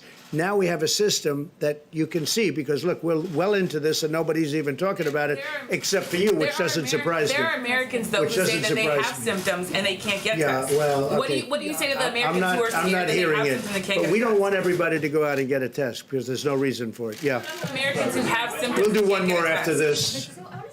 Fauci, because Kevin Hassett is one of the people who is now suggesting that the real way to get to the end of this, for life to return to normal, is for every single person living in this country to be tested. That way you could see who's contagious, and you could then have people who don't have it go back to work. Is there any possibility that this country could ever get to a point where every single person could be tested, and how long would that take? Thank you for the question. I've heard that before. I don't connect the dots there. I don't see how testing everybody in the country is going to help you to implement this. This should be implemented universally, at least at this level for everyone. The things we spoke about a while ago, that you want to really ratchet it up, like Governor Newsom is doing in California, like Governor Cuomo is doing in New York, or how you put an end to this outbreak. Testing is important. It would be nice to know, and there are certain things you could do, but let's not conflate testing with the action that we have to take. Whether or not you test, do this.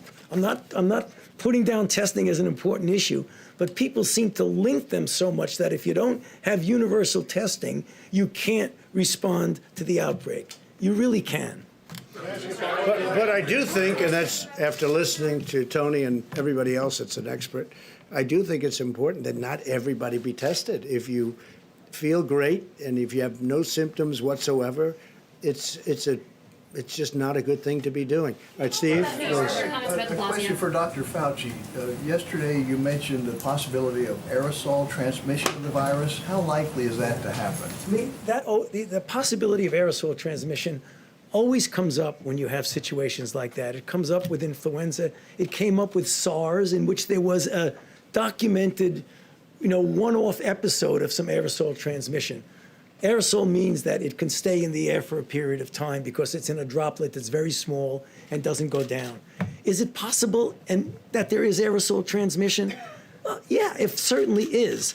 But clearly, what we have seen in the situations where people have gotten infected from the areas that we have experienced, China, South Korea, now Europe, most of it is in a situation where people are close enough to each other that a symptomatic person will have a real droplet transmission. So I'm not ruling out the possibility that it's aerosol. But again, it's not going to substantially change doing this. Dr. Fauci, quick follow-up on the testing issue. Let me just ask this in a very simple way. What is the demand pressure on testing in this country, and are we meeting it? I get the same calls that many of you get, that someone goes into a place who has a symptom and wants to get a test, and for one reason or other, multiple, logistic, technical, or what have you, they can't get it. That is a reality that is happening now. Is it the same as it was a few weeks ago? Absolutely not, because as the Secretary and others have said, right now that we have the private sector involved, the availability, not only just availability, but the implementation of the availability is getting better and better and better. Having said that, I understand and empathize with the people who rightfully are saying, I'm trying to get a test and I can't. So is that a way of saying we are not yet at a point where we are meeting the demand pressure? Well, the answer is yes, John. We are not there yet, because otherwise people would be never calling up saying they can't get a test. Well, I just can't emphasize enough about the incredible progress that we have made on testing. All of your reporting, and media outlets around the country are as well, that that many, many more tests are being performed every day, literally by the tens of thousands. And this has only been made possible because several weeks ago, the President brought in the commercial labs, these enormous companies, Quest and LabCorp, working with companies like Roche and Abbott Laboratories and Thermo Fisher, and said, we have this existing system of state laboratories and the CDC processing tests for certain infections. But given the magnitude of this outbreak, the President apprehended early on that it wouldn't be enough to meet the need. And I just want every American to know that literally hour by hour, in partnership with these extraordinary commercial labs, we are making more and more tests available every day. We'll detail the way that we're working with states to distribute those tests. We've obviously focused on states that have been dealing with the most serious outbreaks of coronavirus: Washington State, California, New York, and others. We've been making sure the tests are in those areas, working closely with those governors. But I think the American people should be encouraged at the progress that we are making. Tomorrow we'll take some time to detail that progress for you, but I would say to any American who might be concerned that they have symptoms, as the President said so well, we don't want every healthy American to get a test. But if people feel that they have symptoms that they identify with the coronavirus, call your doctor. Their doctor can call their state health authorities that can work very closely with our entire team through HHS and FEMA and work to identify the more and more tests that are available every day. Just so you know, just for the probably 100th time, this administration, inherited an obsolete, broken, old system that wasn't meant for this. We discarded that system, and we now have a new system that can do millions of people as you need them. But we had to get rid of a broken old system that didn't work. It worked only on a very limited basis. And we're very proud of what we've done. It's incredible what we've done. And this system will now serve for the future, for future problems. Hopefully you don't have a problem like this, but something will come up. We have now a great system, and it's almost fully in gear, but it's able to test millions of people. But we inherited a broken, old, frankly, a terrible system. We fixed it, and we've done a great job. And we haven't been given the credit that we deserve, that I can tell you. But the one that really deserves the credit are the American people, because they are doing things that nobody thought they would do. What they're doing is incredible, and we're making a lot of progress, and we'll see you folks tomorrow. Thank you very much.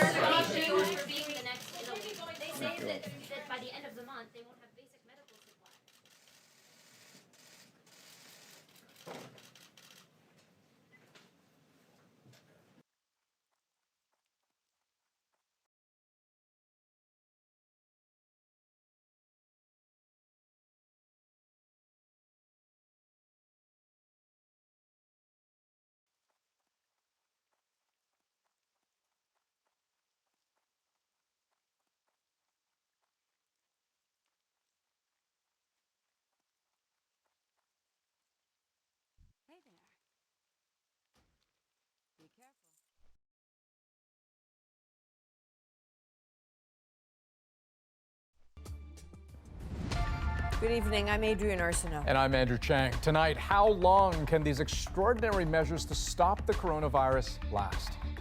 We've heard anything from weeks to months. From travel bans to closures, is this the new reality? At issue on Ottawa's pandemic response. She said they were declining to test me. She never gave a reason. Why some sick people aren't getting tested for COVID-19 and those who are wait days for an answer. If I get corona, I get corona. They may have thought they weren't vulnerable, but young adults are ending up in hospital. Will the games go on? We're putting sport above health and humanity.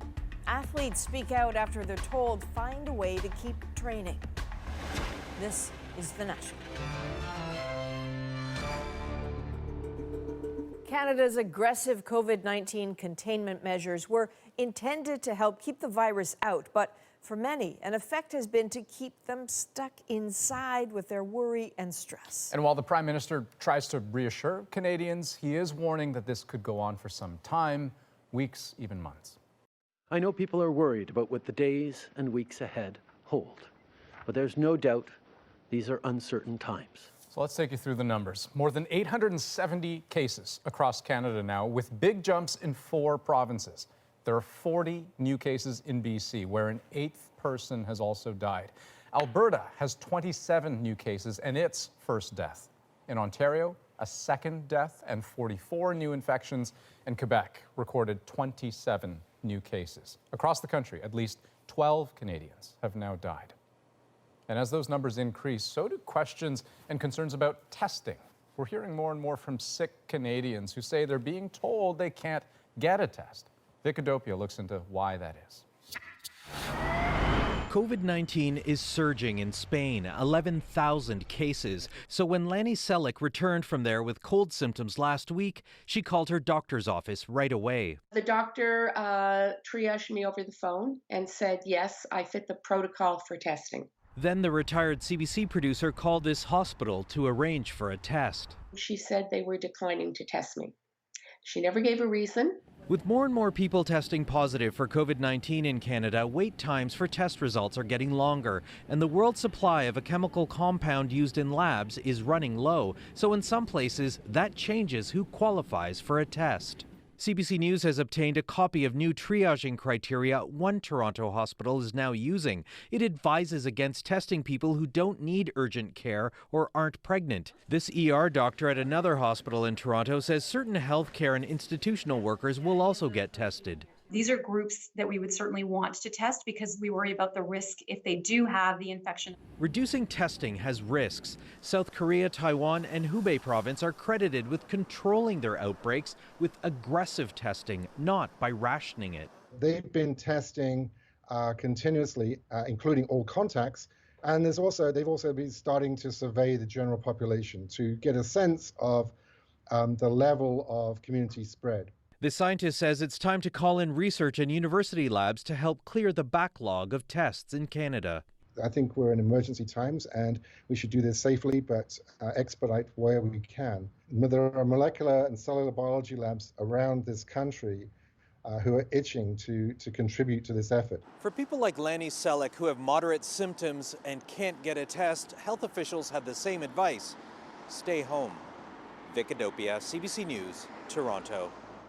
A sense of security may be disappearing for people who thought their age would make COVID-19 a minor concern.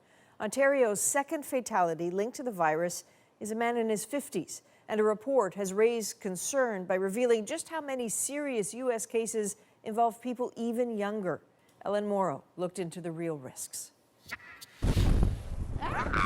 Canadian Carmen Lee enjoying the Spanish seaside earlier this month. The next week,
The 23-year-old was at a Barcelona hospital, diagnosed with COVID-19.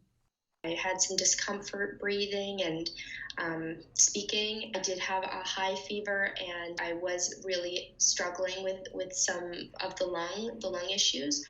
Lee, working as an au pair in Spain, isn't alone as a young person hit hard by the disease.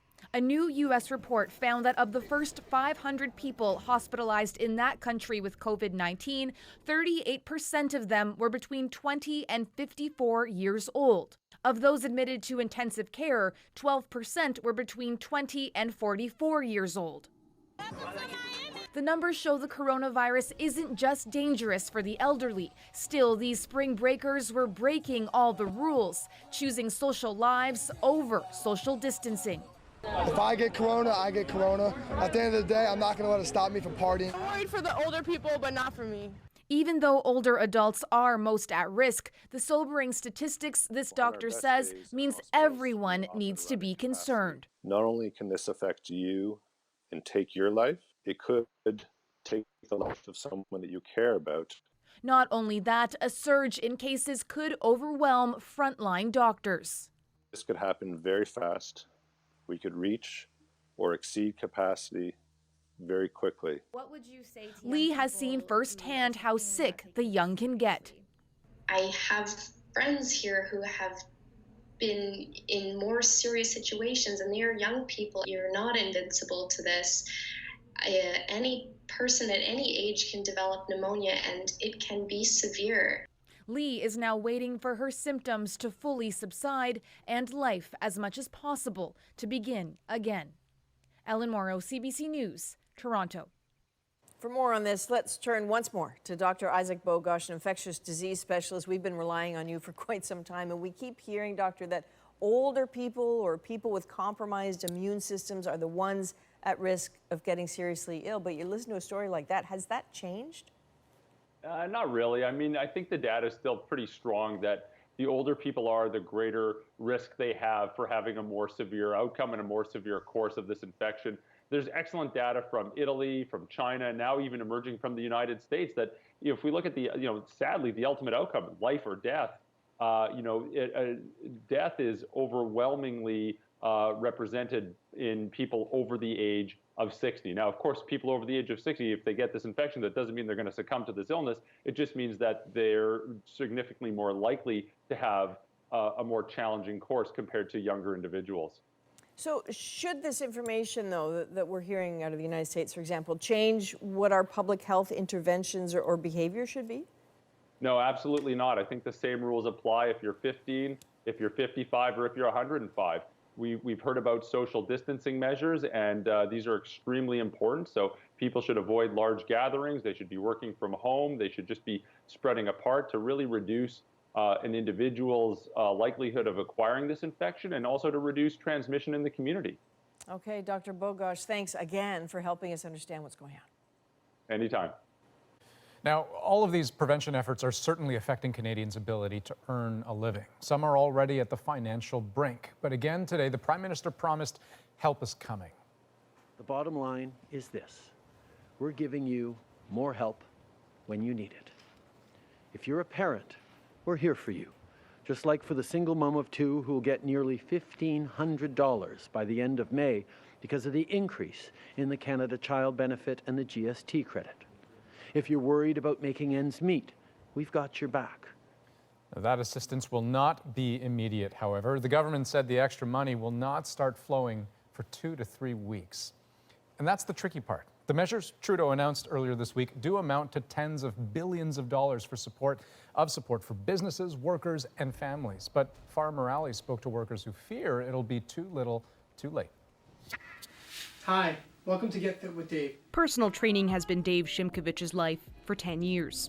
But these days, it's hard to put one foot in front of the other, with business so dry. They don't want people to come into the home, or they don't want to go out of the home. So it's been hard to try to maintain the income that's coming in. The father of two has a wife, a mortgage, and 2 young kids. He's self-employed and not eligible for EI, and is now anxiously waiting for more details on the government's emergency support benefit for people like him. Everyday necessities like food, utilities, stuff like that. So it's a little uneasy because I don't know when I'm going to be able to apply. Is there going to be a 2-week waiting period, or it's going to be a direct deposit, but how long is that going to take? Our goal is to get money in people's hands, especially people who don't have access to employment insurance, and to do that in 2 to 3 weeks. But even those with access to employment insurance worry it won't go far enough. EI provides you with about 50% of your wage, but as a server, your paycheck is about 50% of your earnings. So we will be getting about a quarter of our typical earnings. Sydney Cummings was recently laid off as a server at what is typically a bustling Toronto pub. The bulk of her earnings came from tips. Fears over the coronavirus had already been driving customers away for weeks, making it hard to save. My household is all servers and bartenders, so there's 3 of us that live there, and so we've all been laid off. And so we've been waiting and waiting to see if we'd be reached out to or talked to from our landlord, but none of us have had any information. And so we've also been in this awkward place of like, do we ask? Do we wait? For the uncertainty and anxiety, there may be no relief in sight.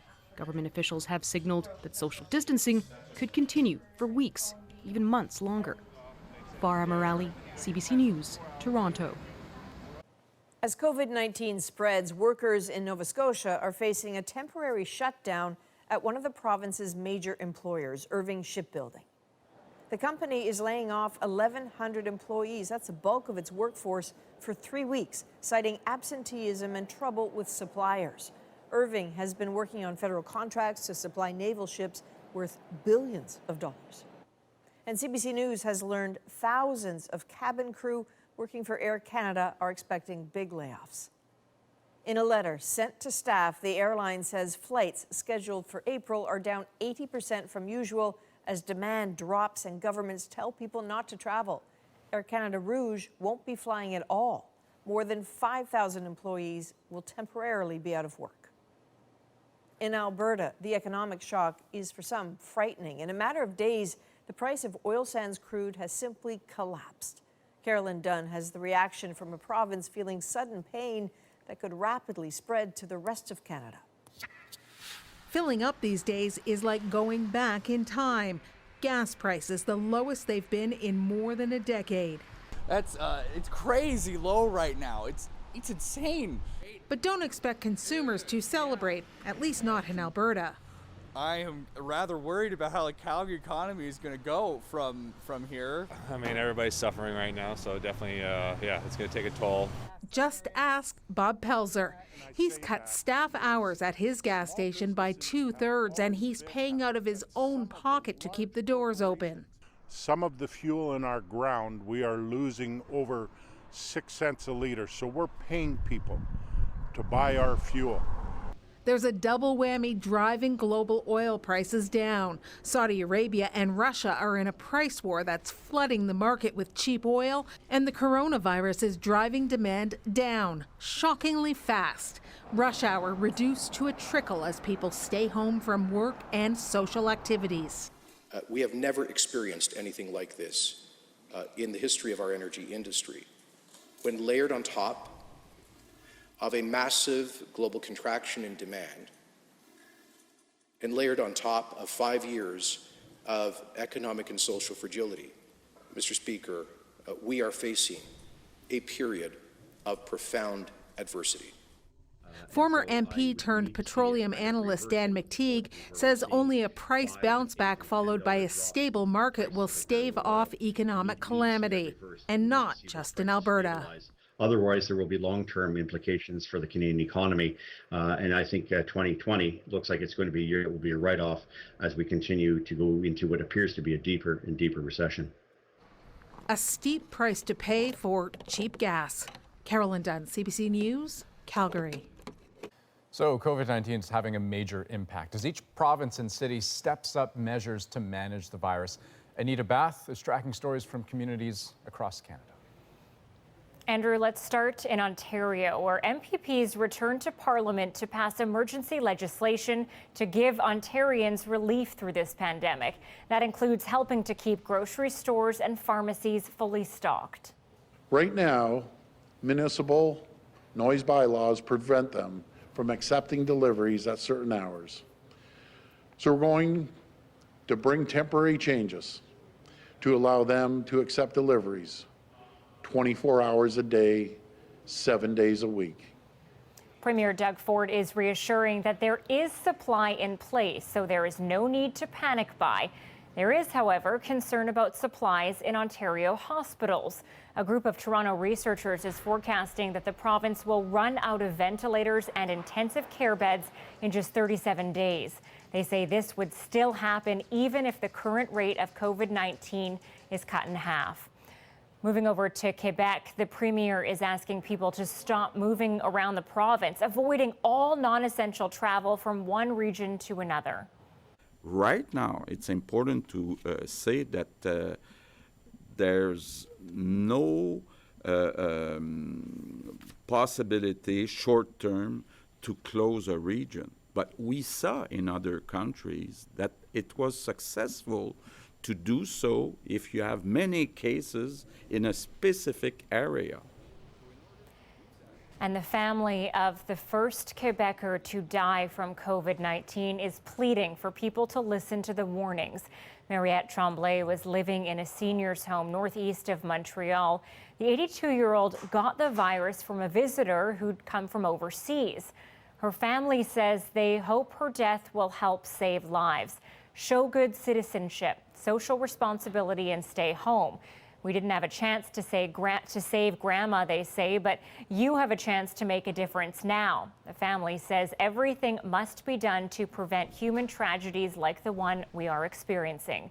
Now, there are 127 new cases in Quebec for a total of 121. That's 27 new cases, rather, for a total of 121. All right, let's head back to Toronto.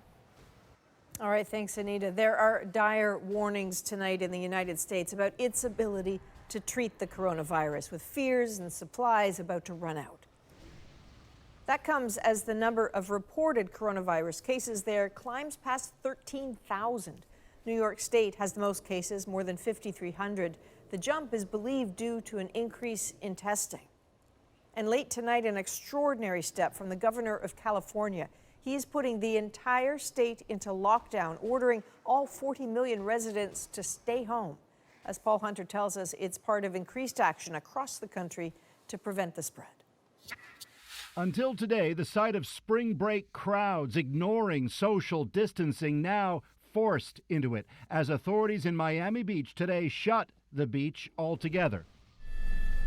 In faraway New York, the hardest hit region in the country, new rules today for workplaces. Any still operating must now do so with just 25% staff at most.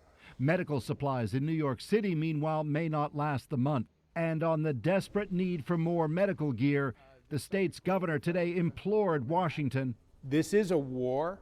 Treat it like a war. Say to the manufacturers in this country, I need you to build these pieces of equipment quickly. But on the many calls for more gear broadly, Donald Trump today suggested the onus should in fact be on state governments. First of all, governors are supposed to be doing a lot of this work, and they are doing a lot of this work. The federal government's not supposed to be out there buying vast amounts of items and then shipping. You know, we're not a shipping clerk. Trump did say millions of medical masks are now being produced, even though countless providers insist there still aren't nearly enough. The need so great, they're now being told to wear scarves or bandanas, if nothing else.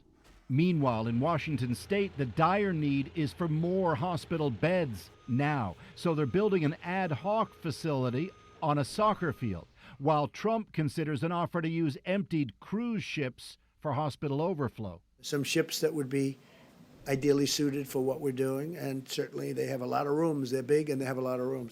Tonight, a sobering advisory from the U.S. State Department urging all Americans against traveling anywhere overseas. It's the highest possible warning. And to those already overseas, the message is equally blunt. Return home now. If not, the U.S. government may not be able to help. Paul Hunter, CBC News, Washington. And overseas, Italy's reported death toll from this coronavirus has surpassed China's. Italy registered 427 deaths today, bringing their total to more than 3,400. China, by comparison, has reported more than 3,200 deaths. Italy does have a large elderly population. A cemetery northeast of Milan has been so overwhelmed, in fact, the military had to transport bodies to neighboring towns. Now, clearly a big focus of the pandemic response is people's physical health. But there is a profound impact on mental health, too. It's particularly around the anxieties around the unknown. Anxiety, fear, isolation. Up next, the calls for help and the overwhelming response. You have questions, we have answers. Our nightly medical panel is here. Hi, Nan. Plus, Chris Glover and his Nan have advice for helping isolated seniors. We're back in 2.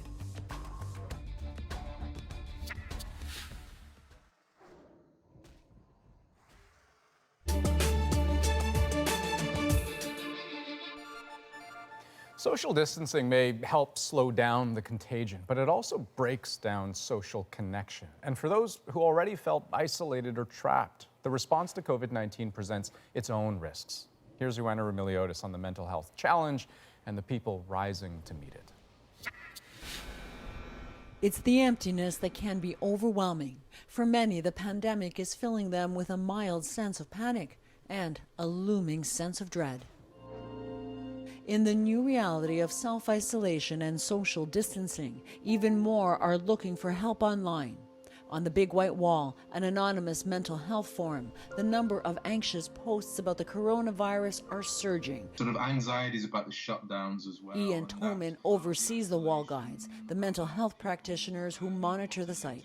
People are very concerned about their loved ones, etc., and that impacts on the day-to-day, and especially when there's a shutdown and people are not able to get out and about, it increases those anxieties.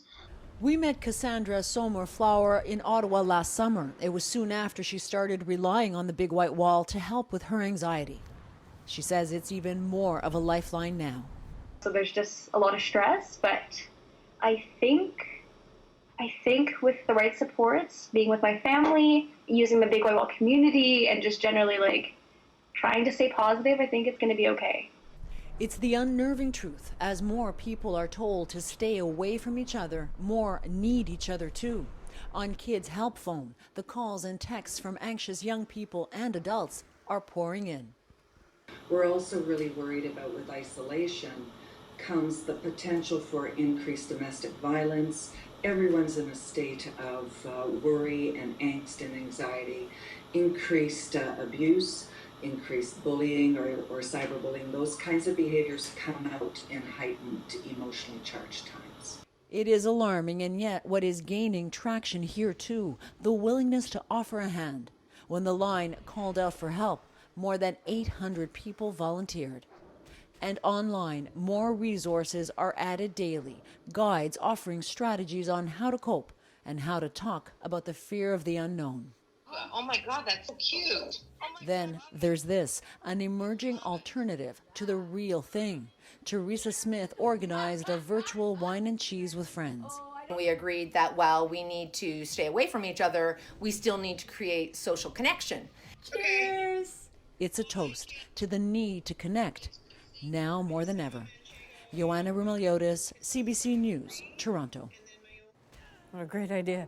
Another group particularly susceptible to loneliness and isolation right now is seniors. But as Chris Glover explains, there are ways you can help while keeping a safe distance. 92% of Canada's seniors live independently at home. They're also at most risk in this pandemic. So staying away from your elderly loved ones is the best defense. But that isolation comes with consequences. Keeping seniors engaged is on all of us, now more than ever. Music is a great way to ease stress. Try making a playlist on an old device with some of the greats like Sinatra and Billie Holiday. Keeping their minds stimulated is key, but anything you drop off for a senior must be cleaned. Wipe down those books, puzzles, DVDs, and put them in a Ziploc bag.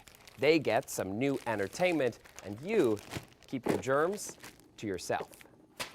Get the kids involved sending artwork.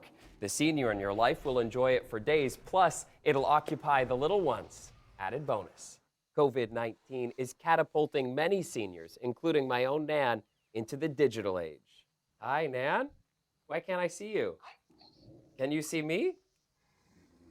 Oh, there you are. What are you doing today? I was just given a list of 12 people to call from the church to see if they're fine. Do things together but separately. Watch a favorite show or share some tea. Hey, Nan, what kind of tea are you having? I am having Earl Grey tea today. Oh, I'm having lemon and ginger. Oh, I love lemon and ginger. Staying active is hard, all cooped up. Even doing laps around the home helps. But avoiding stairs is important if mobility or balance is an issue. But stretching can help people feel nimble. And for those missing the greens, they can grab a putter, ball, and cup. All you need is a bit of space. Even if it's a miss, with a little creativity around the home, we'll all get through this together. Chris Glover, CBC News, Toronto. When it comes to social distancing, how close is too close? We look at the confusion about the recommendations, but first, Rosie is here with that issue.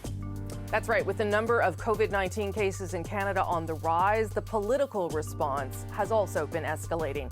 Closing borders, billions in financial support, and calls for Canadians to stay home.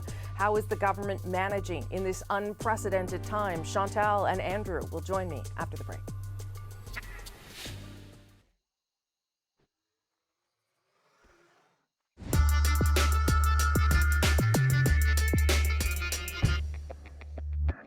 We're working to slow the spread of this virus.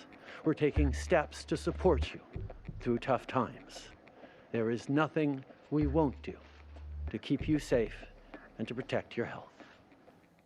The Prime Minister addressed Canadians for the fourth day in a row, calling again on people to stay home and try to reassure them that the government will be there to help. But in these extraordinary times, do we need to see more extraordinary measures? How is Ottawa managing the crisis so far? It's Thursday, and I'm here with At Issue, but we are doing our part with social distancing. Chantal Hébert is still in Montreal, but not in the studio. Andrew Coyne is still in Toronto, but again, not in the studio. Thank you both. I appreciate you doing that. Obviously, things have changed pretty quickly and dramatically since we last talked, and the government has ramped up its response, both in terms of a public health response and an economic response. Andrew, maybe I'll just start with you in terms of your assessment of how the government is managing this. Well, you could say they're late with this, and they would be in company with virtually every other government on earth. Everybody's been disarmed by how rapidly this thing has grown. I think everybody was a little bit behind the curve, maybe with some exceptions in the public health community.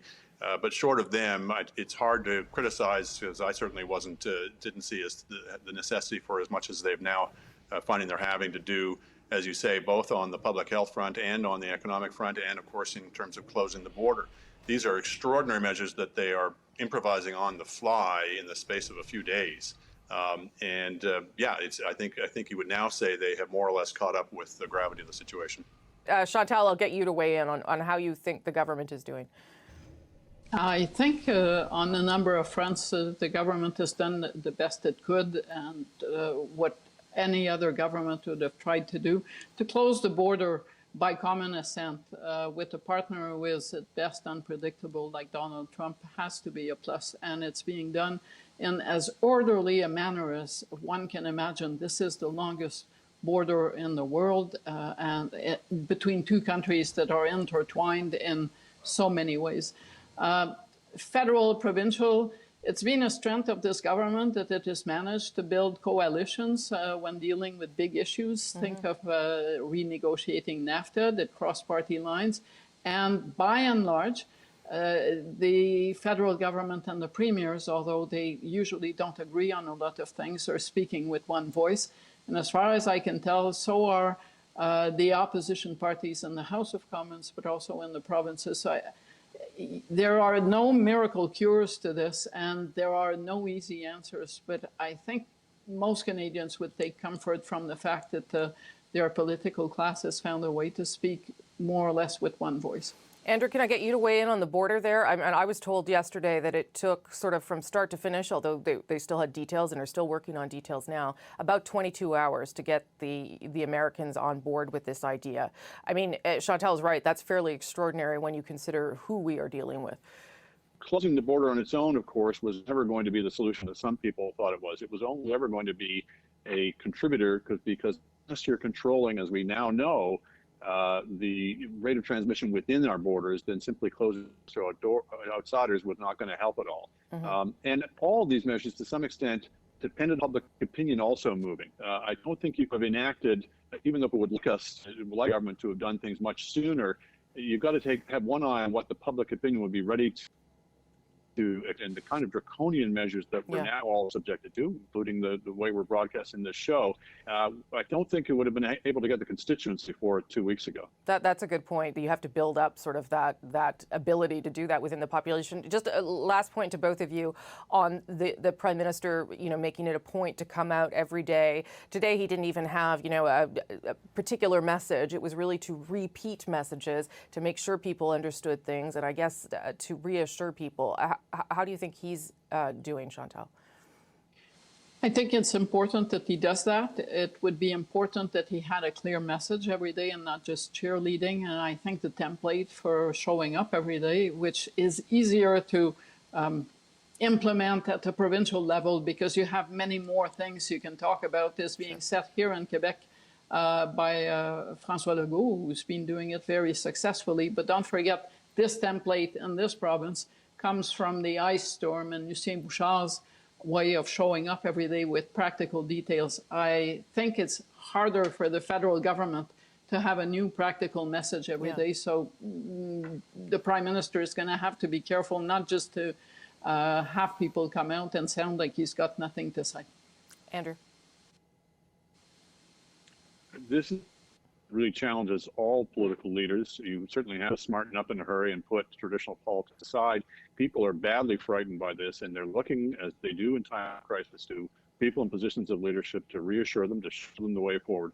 It's a shame that I think Trudeau, by the time of this crisis, was a diminished figure in Canadian politics, didn't have the kind of stature he would have had 2 or 3 years ago.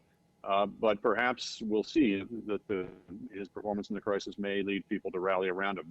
Traditionally, people do tend to rally around leaders in times like this, and we'll see whether that happens here. Okay, well, I'm just reassured that I get to see you on Thursdays. That helps me get through that things are sort of normal still. Thank you both. Before we go, be sure to subscribe to At Issue, the podcast, for extra content. This week, we're going to continue talking about really the only story out there, but in this case, the role of the opposition parties in the time of a pandemic. Look for it on any major podcast app, our website, cbcnews.ca/The National. But for now, it's back to Adrian and Andrew in Toronto.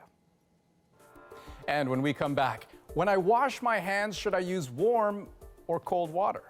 The doctors are on standby to take this and more of your questions after the break.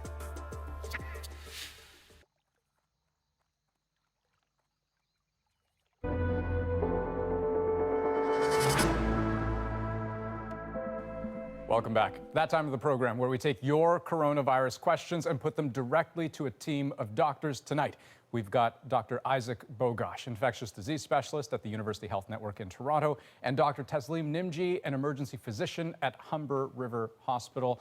Good evening to the both of you. Dr. Bogosh, question number 1. When I wash my hands, should I use warm or cold water? You know, at a very practical level, it doesn't matter. As long as you're washing your hands with soap and water, that's all that matters. And also, if there's no soap and water available, alcohol hand sanitizer with at least 60% alcohol is also just sufficient as well. But does temperature matter? Because we have actually gotten questions where people have asked, okay, if I have mail or my newspaper, is there a way to disinfect that? I don't know, by sticking to the freezer or something. In all fairness, we know the virus can stick to different surfaces for different amounts of time. And a lot of it does depend on the temperature and the environment around it. It can stick to surfaces for about 2 hours to 2 days, depending on the surface and the surrounding temperature. So the key message is, if you are touching some high contact surfaces, just wash your hands afterward. Dr. Nimji, next question for you. My apartment complex has shared laundry facilities. Is that risky? And I'm thinking both on the outside of the machine and on the inside.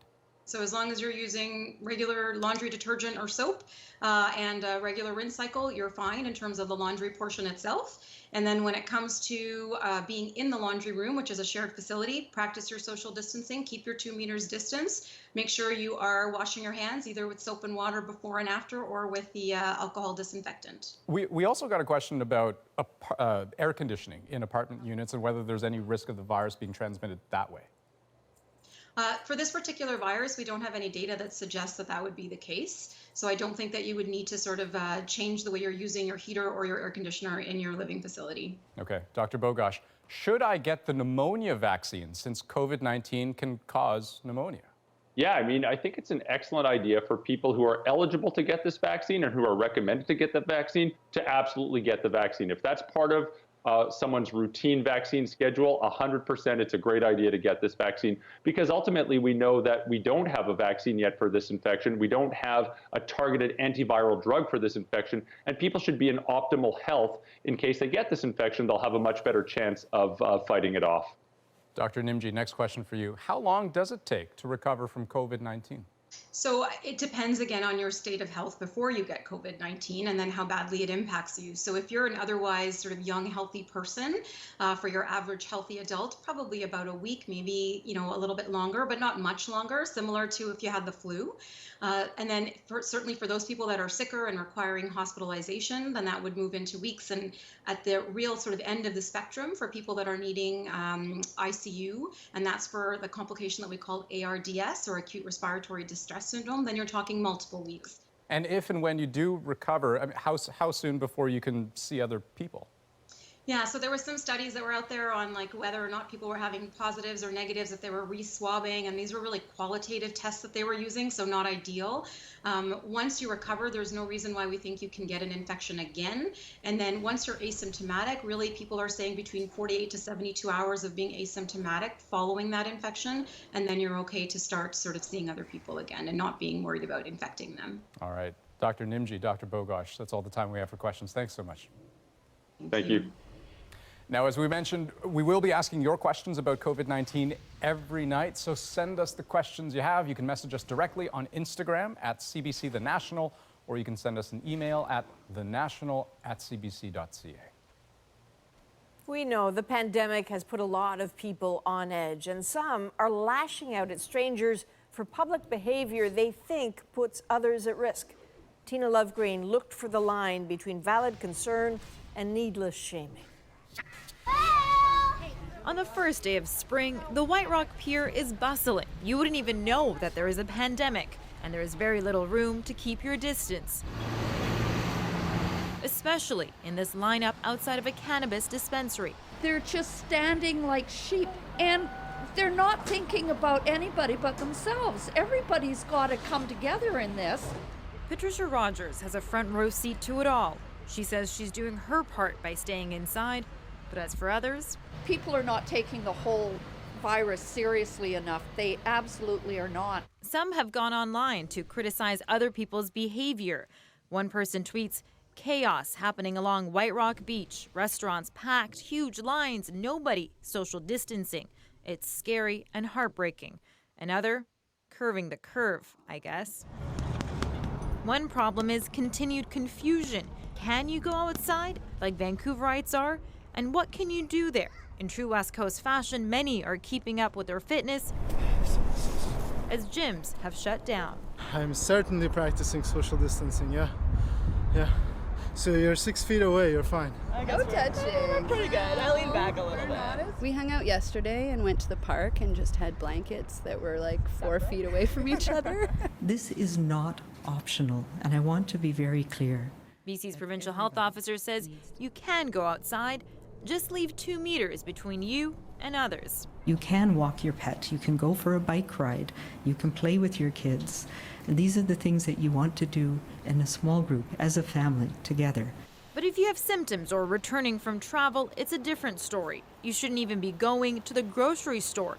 But it's possible to keep your distance and still connect, says the psychologist. We can still interact with one another virtually, digitally, right? Like we are right now.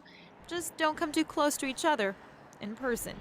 Tina Lovegreen, CBC News, Vancouver. Coming up, the debate over the upcoming Olympics rages on and athletes are speaking out. But first, the challenge of staying home for days on end has led to a lot of creativity. Are you ready for a cabinet meeting, huh? Say, for example, your long-awaited tickets to the hit musical Hamilton were refunded. Well, do like these guys. Put on your own show. Because we got it made in the shade. Find yourself staring out of a window for hours on end, grab a sock puppet and make it a game. But remember, always jump in moderation. Can't go out dancing? How about holding your own elaborately choreographed rave? But our absolute favorite fix has to be this solution to shuttered gyms everywhere. If you don't have a treadmill at home, try a little soap, a little water, a lot of balance, and you're off to the races.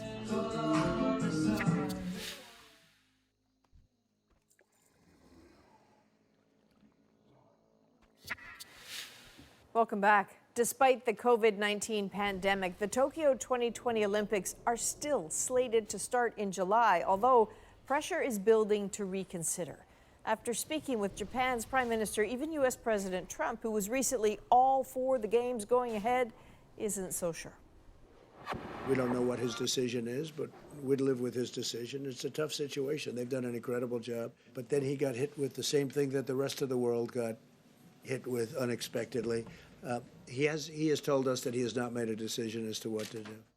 But the International Olympic Committee appears to have no doubts. As far as it's concerned, it's all systems go for Tokyo 2020, prompting some anger from athletes, including Canadian hockey legend Hayley Wickenheiser, an IOC member and a doctor in training. She shared some of her thoughts on all this.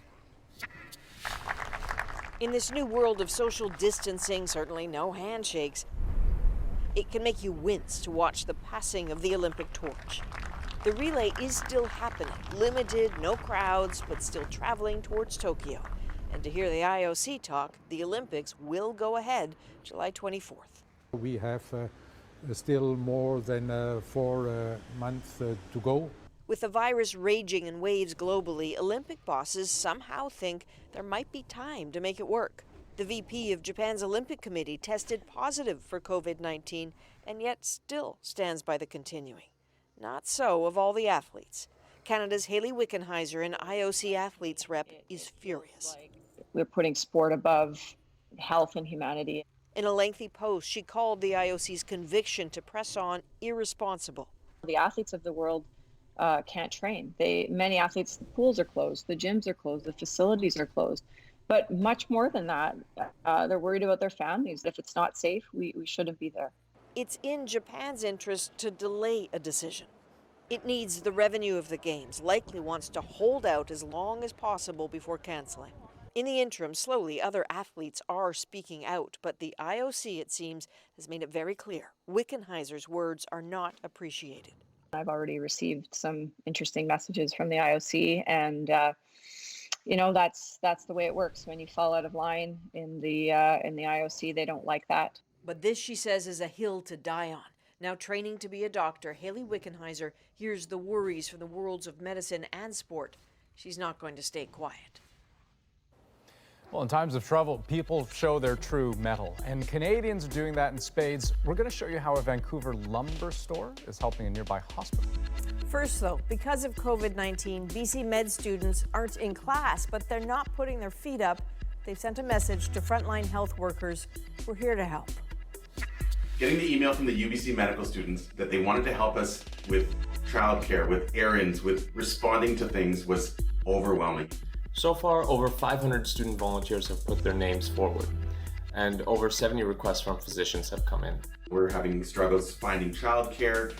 Childcare providers are becoming sick. My wife works in pandemic response as well. I submitted a request for help, and I received an answer within 12 hours. Our message to doctors right now is that we are here to support you.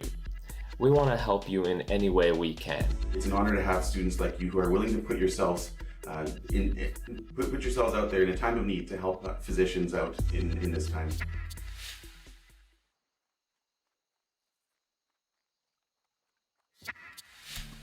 These N95 masks are what many hospitals and frontline healthcare workers really need to protect them against the coronavirus, but some are starting to run low. So one Vancouver store stepped up, and that's our moment.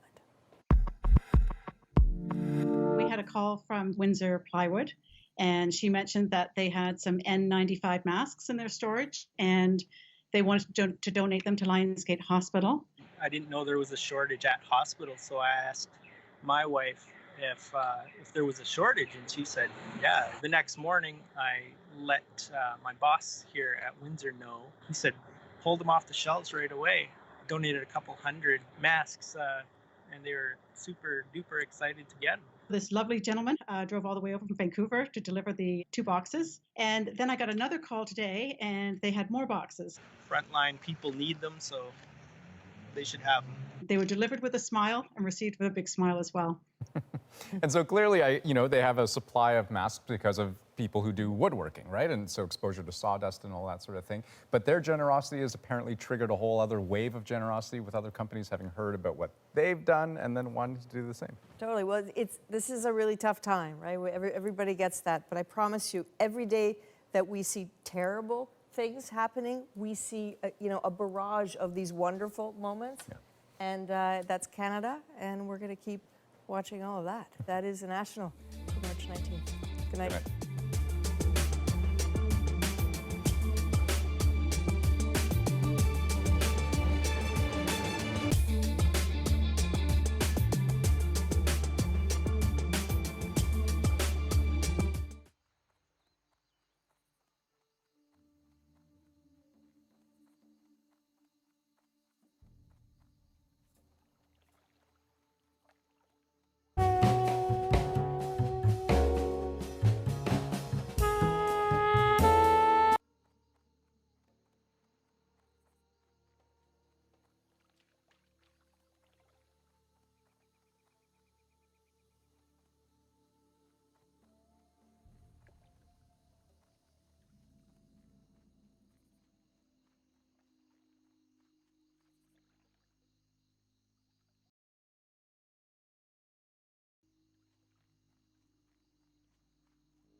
Chers collègues, donc bienvenue à cette conférence de presse pour faire le point sur la situation au Québec quant à la COVID-19 avec le premier ministre du Québec, M. François Legault, la ministre de la Santé et des Services sociaux, Mme Danielle Mécan, et le directeur national de la santé publique, Dr Horacio Arruda.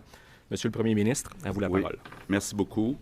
Donc, bonjour tout le monde. Le bilan pour la journée d'hier, 139 cas de personnes infectées, donc 18 de plus que la journée précédente, 10 personnes hospitalisées, donc 3 personnes de plus que la journée précédente, toujours un seul décès, donc pas d'augmentation. On a actuellement 2400 personnes qui attendent un résultat de test, ça devrait arriver rapidement. On a jusqu'à présent 7700 résultats négatifs qui ont été obtenus. Et le nombre de tests augmente de façon très importante. Actuellement, on a une capacité plus grande que ce qui est demandé à notre réseau. Aujourd'hui, ce que je veux vous dire aussi, c'est qu'on ajoute des numéros de téléphone. Donc, le numéro général reste le 1-877-644-4545. Mais maintenant, ça va être possible en composant le code régional de votre région, par exemple à Québec, 418-644-4545, à Montréal, 514-644-4545, etc., là, pour les autres régions.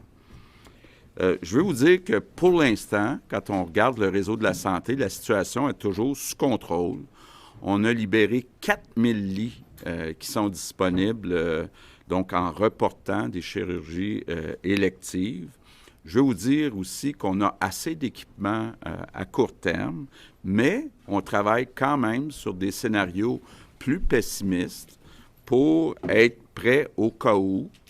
On parle déjà, on a commencé à parler avec des entreprises, si c'est nécessaire, pour construire des respirateurs, pour fabriquer des masques, pour fabriquer tous les équipements qui pourraient être essentiels s'il y avait une situation qui devenait beaucoup plus critique.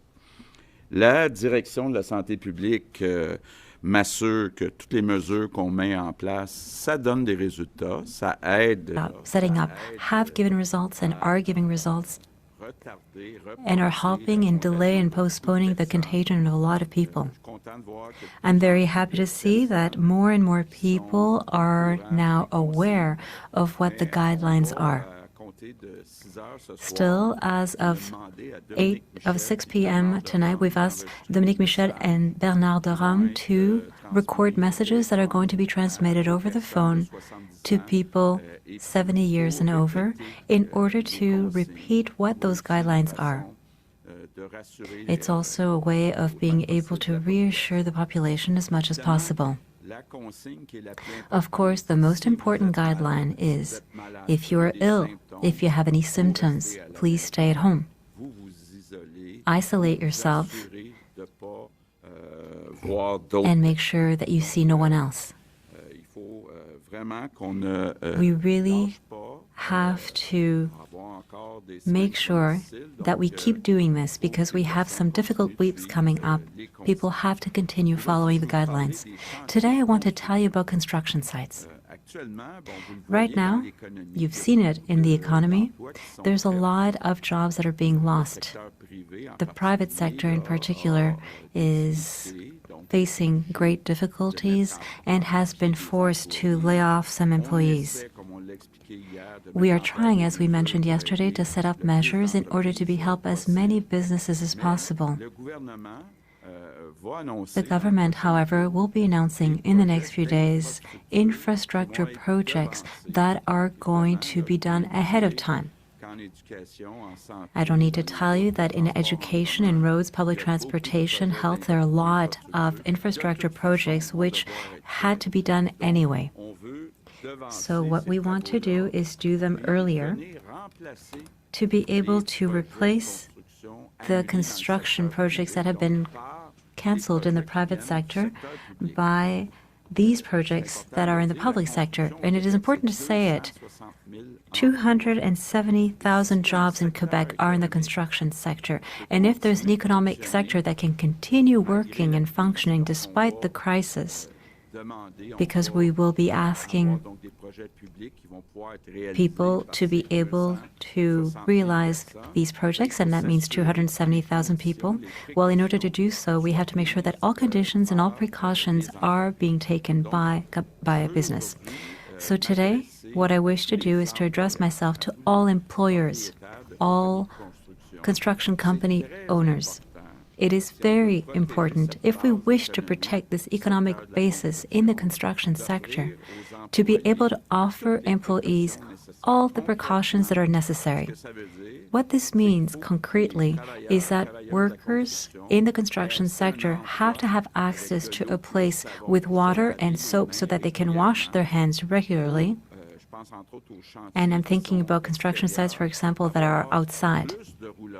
So there have to be more trailers so that when the time comes to have a meal, that people are able to respect guidelines concerning keeping a distance between one another.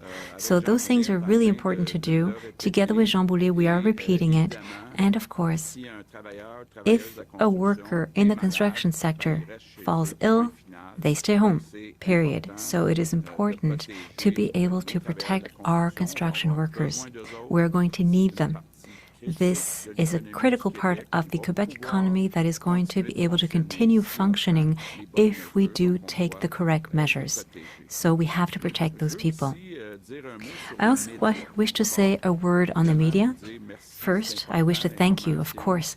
The information, the guidelines that you've been transmitting is important, and also the false rumors that you put a stop to.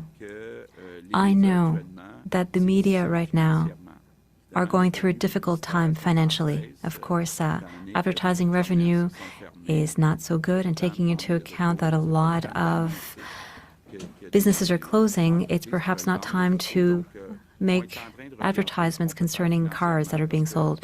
And we are looking at what can be done financially, because this is a sector that is also critical for the next few weeks and the next months, and we have to continue. We need you in order to be able to inform the population. This is an essential service, and I'd like to take advantage of this opportunity because you are also working in difficult conditions, and I wanted to take this opportunity to thank you.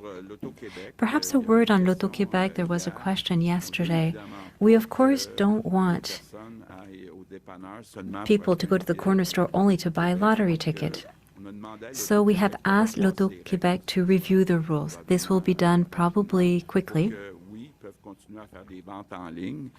So, of course, they'll be able to, sell online, but we don't want people to go out and take risks only to go buy a lottery ticket. So, I would like to end by repeating that every gesture that we take to limit physical contacts does limit contagion and will save lives. So I wish to once again thank everyone, and I'd like to take this opportunity to also thank Dodo and Bernard de Rome, who have accepted very quickly to be able to help us out to communicate with the population.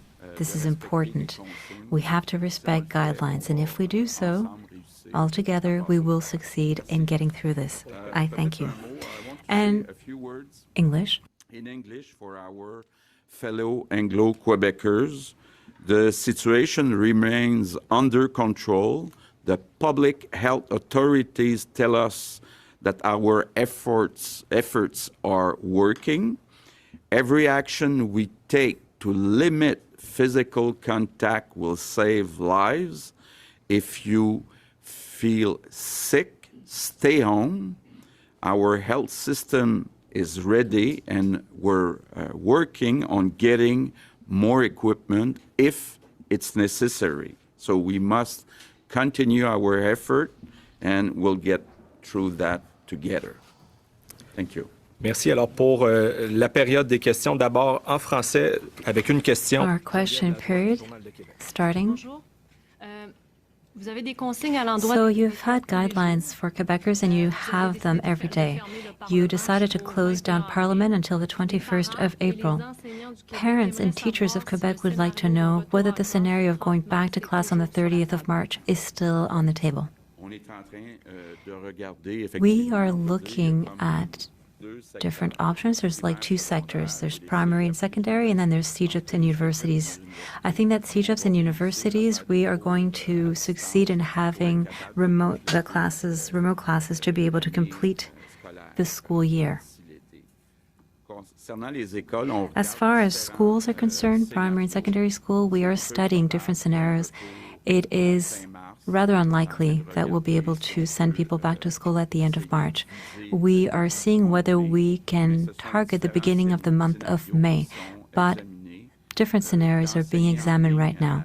Teaching online for younger children seems to be very difficult. I'm thinking, for example, of all the children that have difficulties as well. So we're looking at different scenarios right now, and in the course of the next few days, we should be able to give clear indications. Mr. Premier, you mentioned that you had the ability to have diagnosis tests that was superior to the demand right now, but it seems that the problem is not necessarily getting the results as much as having an appointment to be able to get a test.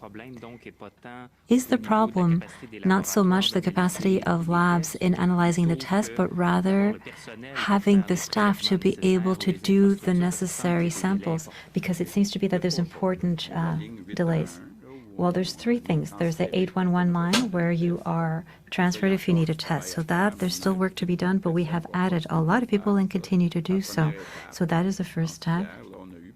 And I think that yesterday we had 2,400 people that were supposed to have a test and that were able to have it, and there is a capacity of 6,000. So whether it be the sample or the analysis, there is a capacity of 6,000 per day. So there perhaps the greatest constraint is more the triage that is done at the 811.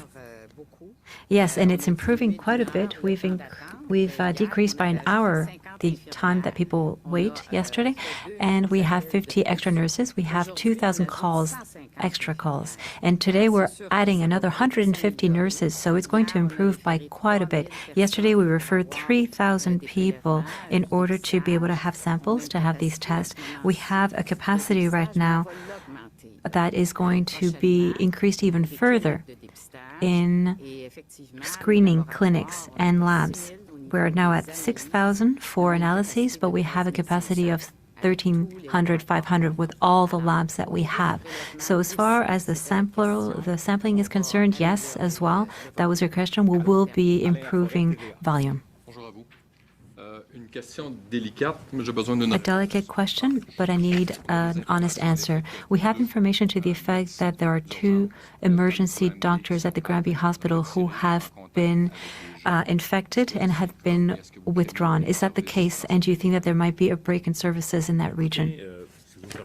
If you allow me, for reasons of confidentiality, I don't want to go into too many details, but there are health professionals, in fact, that were affected. But we do not plan on any break of services right now because we have contingency plans in the case of those situations. But in the fact, we have no signal of any kind of breakage in the service. There are now many doctors, specialists and others who, depending on the cancellation of elective surgeries or any kind of elective service, are going to be able to work. Each situation is being analyzed and investigated, and of course, our priority is the health of workers and patients as such, and to maintain the services.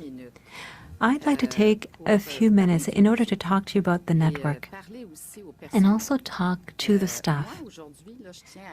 Today, I wish to thank them first and foremost. The staff, the doctors, the nurses, the clerks, the organizations in the community who work a lot together in our network. And we know that food banks, crisis centers, shelter centers, those are essential. So I wish to thank all those people who are working right now.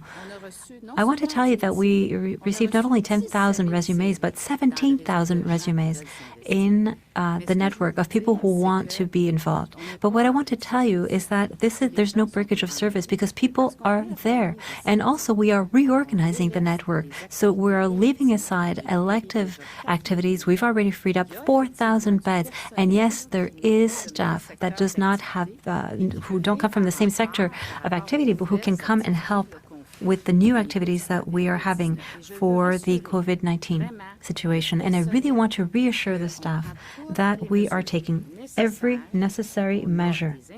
We have instructions that they know and that we are repeating. It's on the website of the ministry. It's in the different teams at the health offices. Our staff are our guardian angels, as the Premier says.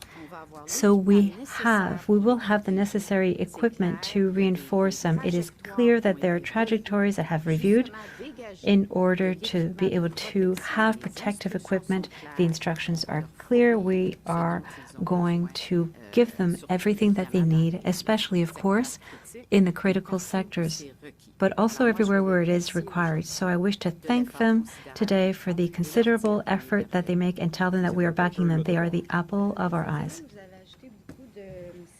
You've added a lot of sampling services, but how does that work for people who cannot go and be tested taking a car? Are they supposed to take public transit? If those people take a taxi, do they have the obligation of disclosing that they're going to have a screening test to the driver?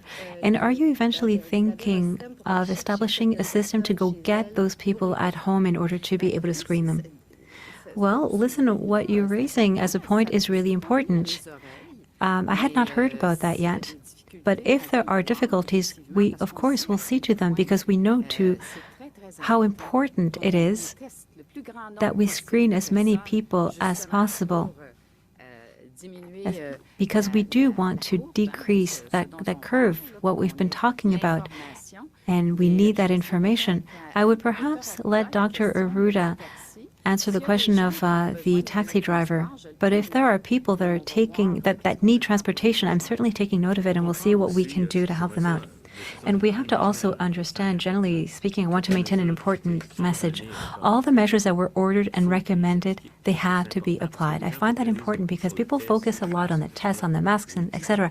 I'm telling you, if you want to protect yourself, follow the guidelines. We said that we were following the situation every day. Now we're following it hour to hour. And depending on where we'll be from an epidemiology point of view, we're going to test in priority certain people. For example, when we were in a situation where there was no circulation here, we had to test people who had traveled and who had symptoms. If you don't have symptoms, don't go to have a screening test. And as things evolve, we will stop having certain tests because they will no longer be necessary, but we'll go to another category. Like right now, we are going to start testing patients who are hospitalized, even if they didn't travel in intensive care to see, because maybe they caught it from somebody who, and they didn't know. We're going to start, so we're testing health professionals who are symptomatic, who have symptoms, to make sure that they are not ill and that they're not going to transmitting that in a hospital setting. So the testing priorities are being analyzed together with our experts depending on where we're at. So there will be variations. You'll recall I had said, don't ask me what I said yesterday compared to today. It's a very dynamic phenomena that we're in, and these choices are made in function of the use to treat the patients and to know what is happening in the population. It is clear that with an increase in the number of screening tests, we are going to detect more cases. It doesn't mean that there is a very sudden increase. It means that they were there and undetected. But up until now, the situation is under control, and we are following it very, very closely. What people can do to help us the most is to respect the guidelines.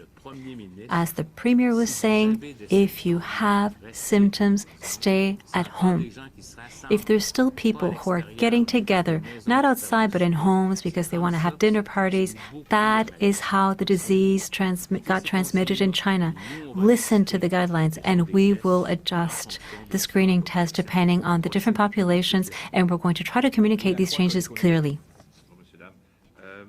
Yesterday, Mr. Arruda, you were saying that we're still in a first-generation transmission. Has that changed in the past 24 hours? Do we have in Quebec places or a place where there is second-generation transmission going on right now? We are investigating situations right now, and I want to tell you something that is very important. Yes, it is possible that in some place they may already be at a second generation. Are we in a second generation that we can stop in that area? Because it wouldn't be all of the province that would be in that. Because if you look at the curves in the world, look at the curve of a country, for example. When you look at it, it's very different from the one that we have in Quebec, which is a province, even if we are a nation. It's a province that has characteristics, and we do this analysis, people, time, place. The situation in a geographic zone might be different. For example, there might be only cases of people who traveled and no other cases, and it'll stay like that. And we'll tell you when that changes. But at this stage, whether you're at 1 or at 2 or even at 3 at regional levels, tomorrow or the day after, the measures that we have set up remain the same. And I can tell you, I think that the closure of the borders is something that is permeable. You'll be able to see certain graphs that have been made. The most important thing is not necessarily isolating a city. I'm not telling you that we're not going to get there. I'm just saying that the most important is that people remain at home.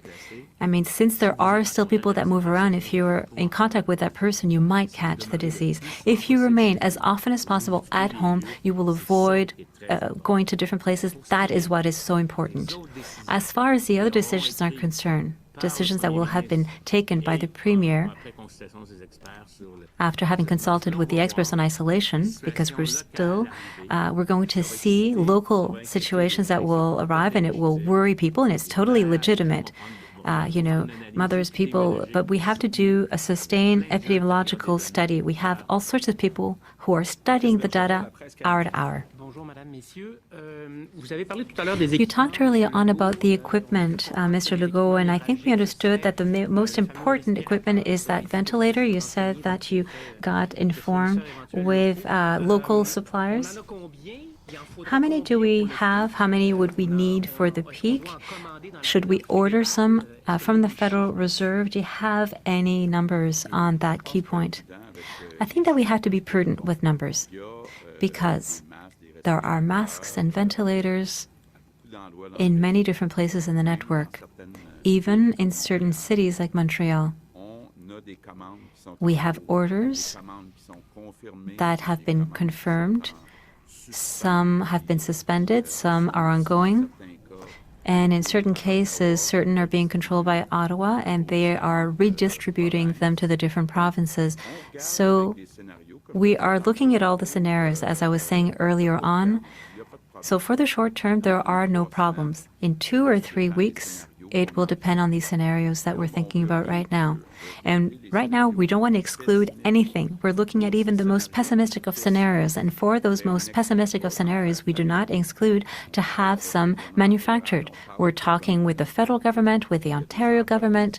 There are businesses already who have offered us their collaboration. There are other businesses that we solicited ourselves. But the masks and ventilators, for sure, everyone in the world is going to be looking for these things. So we have to also follow what's happening in New York, what's happening in the United States, what is happening in Europe. So things are evolving very quickly. But for the time being, I want to reassure everyone, in the short term, there are no needs for equipment. I would like for you to talk to us more specifically about the Estrie region that has maybe 5% of the province, but I don't know, 20% of cases. Are there any particular measures, stronger measures that are being thought about for that region? For the Estrie region, it's the same measures to stop those situations. The Estrie is a small volume with many cases, but you have to understand where these cases come from. How were they generated?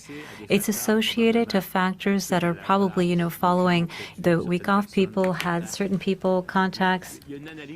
There's an analysis being done right now, and what I want you to keep in mind is that all the measures that will have to be taken in the health system or in the community in that region are going to be taken.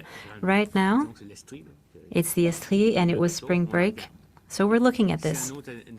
If anything happens elsewhere, and Quebec is not all at the same level either, and it's important to mention it. And I'm also, I'd like to repeat another thing. We're going to talking about fewer travels, but the baby boomers that are coming back, the 14-day isolating measures are really important. I don't want to have a detailed analysis here about the Estrie region, but what I want to give as a message is that the public health teams are doing what we recommend as being the highest standards. There are perhaps people who are going to tell me, why do we isolate that area? Why don't we close the inside of that area? But as a general principle, we said avoid any non-essential traveling between one region and another. But to get to a region of blocking and isolating a region entirely like the Estrie, we have to have good criteria and good analysis. There's a lot of information going around. I want us to base our decisions not on rumors, but what we have. That is why investigations are being made. Of course, the media is very active. People talk about this, but you have to look at every single case, and you have to have analyses, and that is done continuously, day and night, to be able to take the right decision at the right moment. But for the time being, if tomorrow we decide something else, we'll tell you. We'll do it.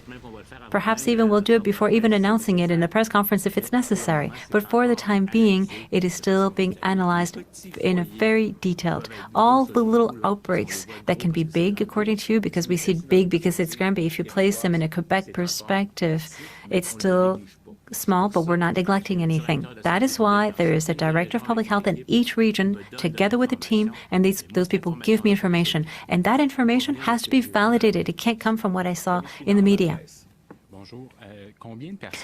How many people amongst those who are hospitalized are in intensive care? And Mr. Premier, you've been talking a lot about the different scenarios, pessimistic scenarios, but it's been a certain number of days already that the crisis has lasted. So we can see that there's a certain,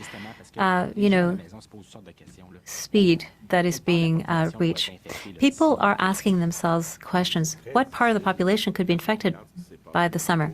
Listen, it's really difficult because if we look at what happened in other countries, and even if we just look at the U.S. states, it fluctuates so much from one state to the next.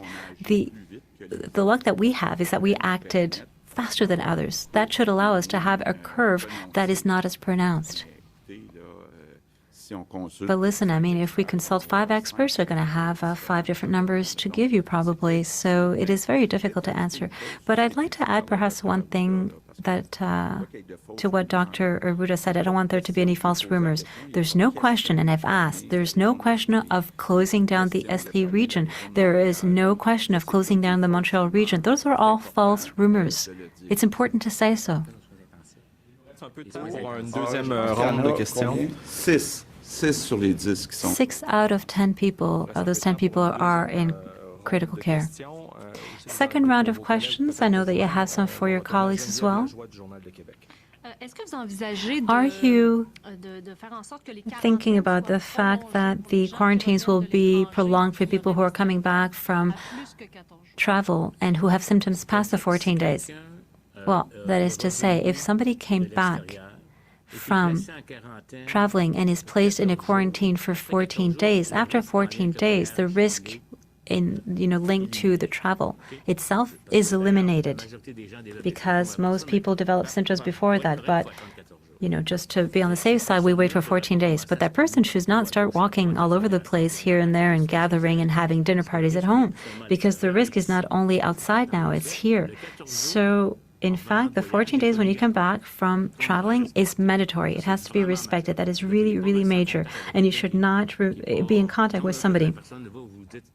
Let's say, you just came back from traveling? Okay, wait, I'll see you later then. And after, it'll be the same guidelines that we've given every single other Quebecer who hasn't traveled. We were talking about first, second, third generation cases.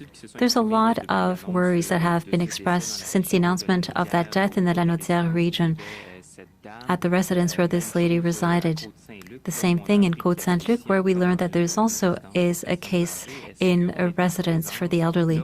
Are we in presence, either there or other places, of clusters of outbreaks? Well, there are cases. Now it's a question of image. Let's say that we have one case in one center and there's no other secondary cases. Well, we have one case.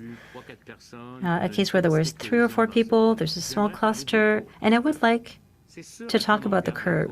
Of course, when we look at the Quebec curve that corresponds to 8 million people, we'll see because of the height of the quantity, we don't put it in a graph that, flattens it down like this. But if you compare the curve of Quebec to the curve of elsewhere in the world, in the rest of the world, you see big increases like this. Even if we have an increase like that, compared to the curve elsewhere, we're still in the little flat area at the beginning. That's what I want you to understand. The curve of a country and the curve of a province is the sum of curves that we have elsewhere in the province. I just want to say with that we'll see, it's going up, we have 12, but already, and I don't want to get ahead of myself, but we have noticed that it is not going up as high as it was, even though we've increased the screening tests. We're looking at all of that together. So we are acting ahead of time by anticipating things a lot. But right now, what we want is to flatten the curve. So we need you. We want to make sure that we have everything ready to care for people 1 or 2, 3 weeks ahead of time so that we're not stuck unprepared at the last minute. And also to plan if we have a more serious scenario to have extra equipment. But as of today, we are able to investigate and to do that. And we're keeping an eye on it from day to day. And now I will tell you from 1 hour to the next. And that is why we're going to have frequent press conferences, and maybe, at some point we'll have to have even extra press conferences, but the situation is under control. And I'd like to remind you of what you have to do. Wash your hands. If you're ill, do not go outside. Practice respiratory etiquette and listen to us. That's what you can do. Don't go into panic. Do this adequately, social distancing physically, but remain connected through social networks. And there's been activities that have been set up that are going to help you get through this better. Let's talk about hope. There's medication right now that is being tested around the world. Claretra. We don't know if it's available, if it was used for SARS. Remdesivir, I don't know if I pronounced it correctly, being tested in the USA, and chloroquine, which we have right now in Quebec and which we could test much more quickly. It seems to me that the tests in France have been working very well. Why don't we accelerate trials on that medication here? If you'll allow me, our National Institute did the literature review very specifically about that. Clinicians are going to have guidelines. There are studies that are being done elsewhere, but also with Canadian researchers about different antivirals. We're not at the back, it's not like we haven't done anything. It is being reported as being very efficient, efficacious in certain situations, but it can't be given to just anybody. It's not a specific medication as such. But I want you to note that our best experts that do our medication protocols, and we're also working together in the research domain. We're not are doing work on that. You have to be careful sometimes with what is being published. We want to know what the probing value is. Chloroquine is going to be used in certain very severe cases, but it's not necessarily efficacious for certain levels of the disease, and that's what you have to look at. You have to look at the information, the billion of information that is available, the ones that are associated with credible sources. We have contacts, we have Canadian researchers elsewhere. It's very important. And the medication is probably, we hope, is going to arrive before the vaccine. We receive messages of people who are worried, whose parents live in CHSLDs and who are used to eating, and apparently they continue eating together at the cafeteria. Shouldn't we change the way things are done in certain residences for the elderly? I said CHSLD. I didn't mean that specifically. I'm talking about anywhere where the elderly live together. Okay, well, listen, I am in contact with Ms. Blais, Marguerite Blais, and we know that it's a big change. We know this. So right now, we have people right there. We know that there's a lot of people who have mobilized themselves and who understood. I mean, I've heard that in certain places the hallways are completely empty, but there might be places where the guidelines have not been understood. So we're going to make verifications, and it really is important to not get, together and eat all together in the cafeteria or the dining room. So I speak with Ms. Blais very often. and the team at the ministry is going to do all the verifications of those situations. I have been told that in certain hospitals in Montreal, amongst others, the parking lots, the hospitals are continuing to bill for parking. And perhaps the best way to avoid that people take public transportation would be to make sure that the parking lots are free. Well, it was coming at the end of June, and we were supposed to start certain parking lots because it was more feasible, because we couldn't do them all at the same time. Oh, I thought that it was for the population. Oh, for the staff, you're talking. Okay, well, we're going to have a look at. It's not something we had been talking about this for June. We'll see what we can do about that. That's all I can say today. We're going to analyze that. Yesterday, Dr. Arruda, you talked about the fact that we're ready to take war measures that has a certain level of resonance. Are there any steps being taken right now with the Canadian Army, for example, or are they ready to intervene? Has there been notice? Is there a notice that has to be given to them ahead of time? Okay, I want to clarify things. I was asked whether we could get up to that. I said, well, I cannot predict the future, so we could get there, but we're really not there yet. We really aren't there. But in situations, for example, and we're not there because we prepared a population. Imagine if we had waited that people, if we had announced a whole series of things from one day to the next and people wouldn't have understood the sense of what we were trying to do, and then there were mobs and the police officers couldn't control them anymore and people started protesting in the street. It's in those situations that we would use war measures, but that's not where we're at. We are in prevention right now. We are very much in prevention. And here it's rare. It's a treatment that is usually the best thing to do, but in this case, prevention is the best. Now, if we don't do prevention, we'll have problems with treatments because we don't have a treatment, we don't have a vaccine. So what I said was in a perspective of, yes, is it possible, but we're not there yet. We're really, really very far from that. Thank you. The SAQ employees, some of them are asking that it close down. Will it? For the time being, stores stay open. The SAQ, like the others. Hello. There are many workers, state workers, writing to us to say that they can't work from home, and in at least 2 government buildings there are employees that have been tested and were found positive. Mr. Legault, are you disappointed with the answer that was made by the ministry and departments to favor as much as possible working from home? Well, listen, I talked about it once again with Christian Dubé, and they are working on that to make sure, of course, to protect the data of Quebecers. So in 5 years, we'd be able to work from home more, certainly. So we are trying to do the most of what we can do while protecting data.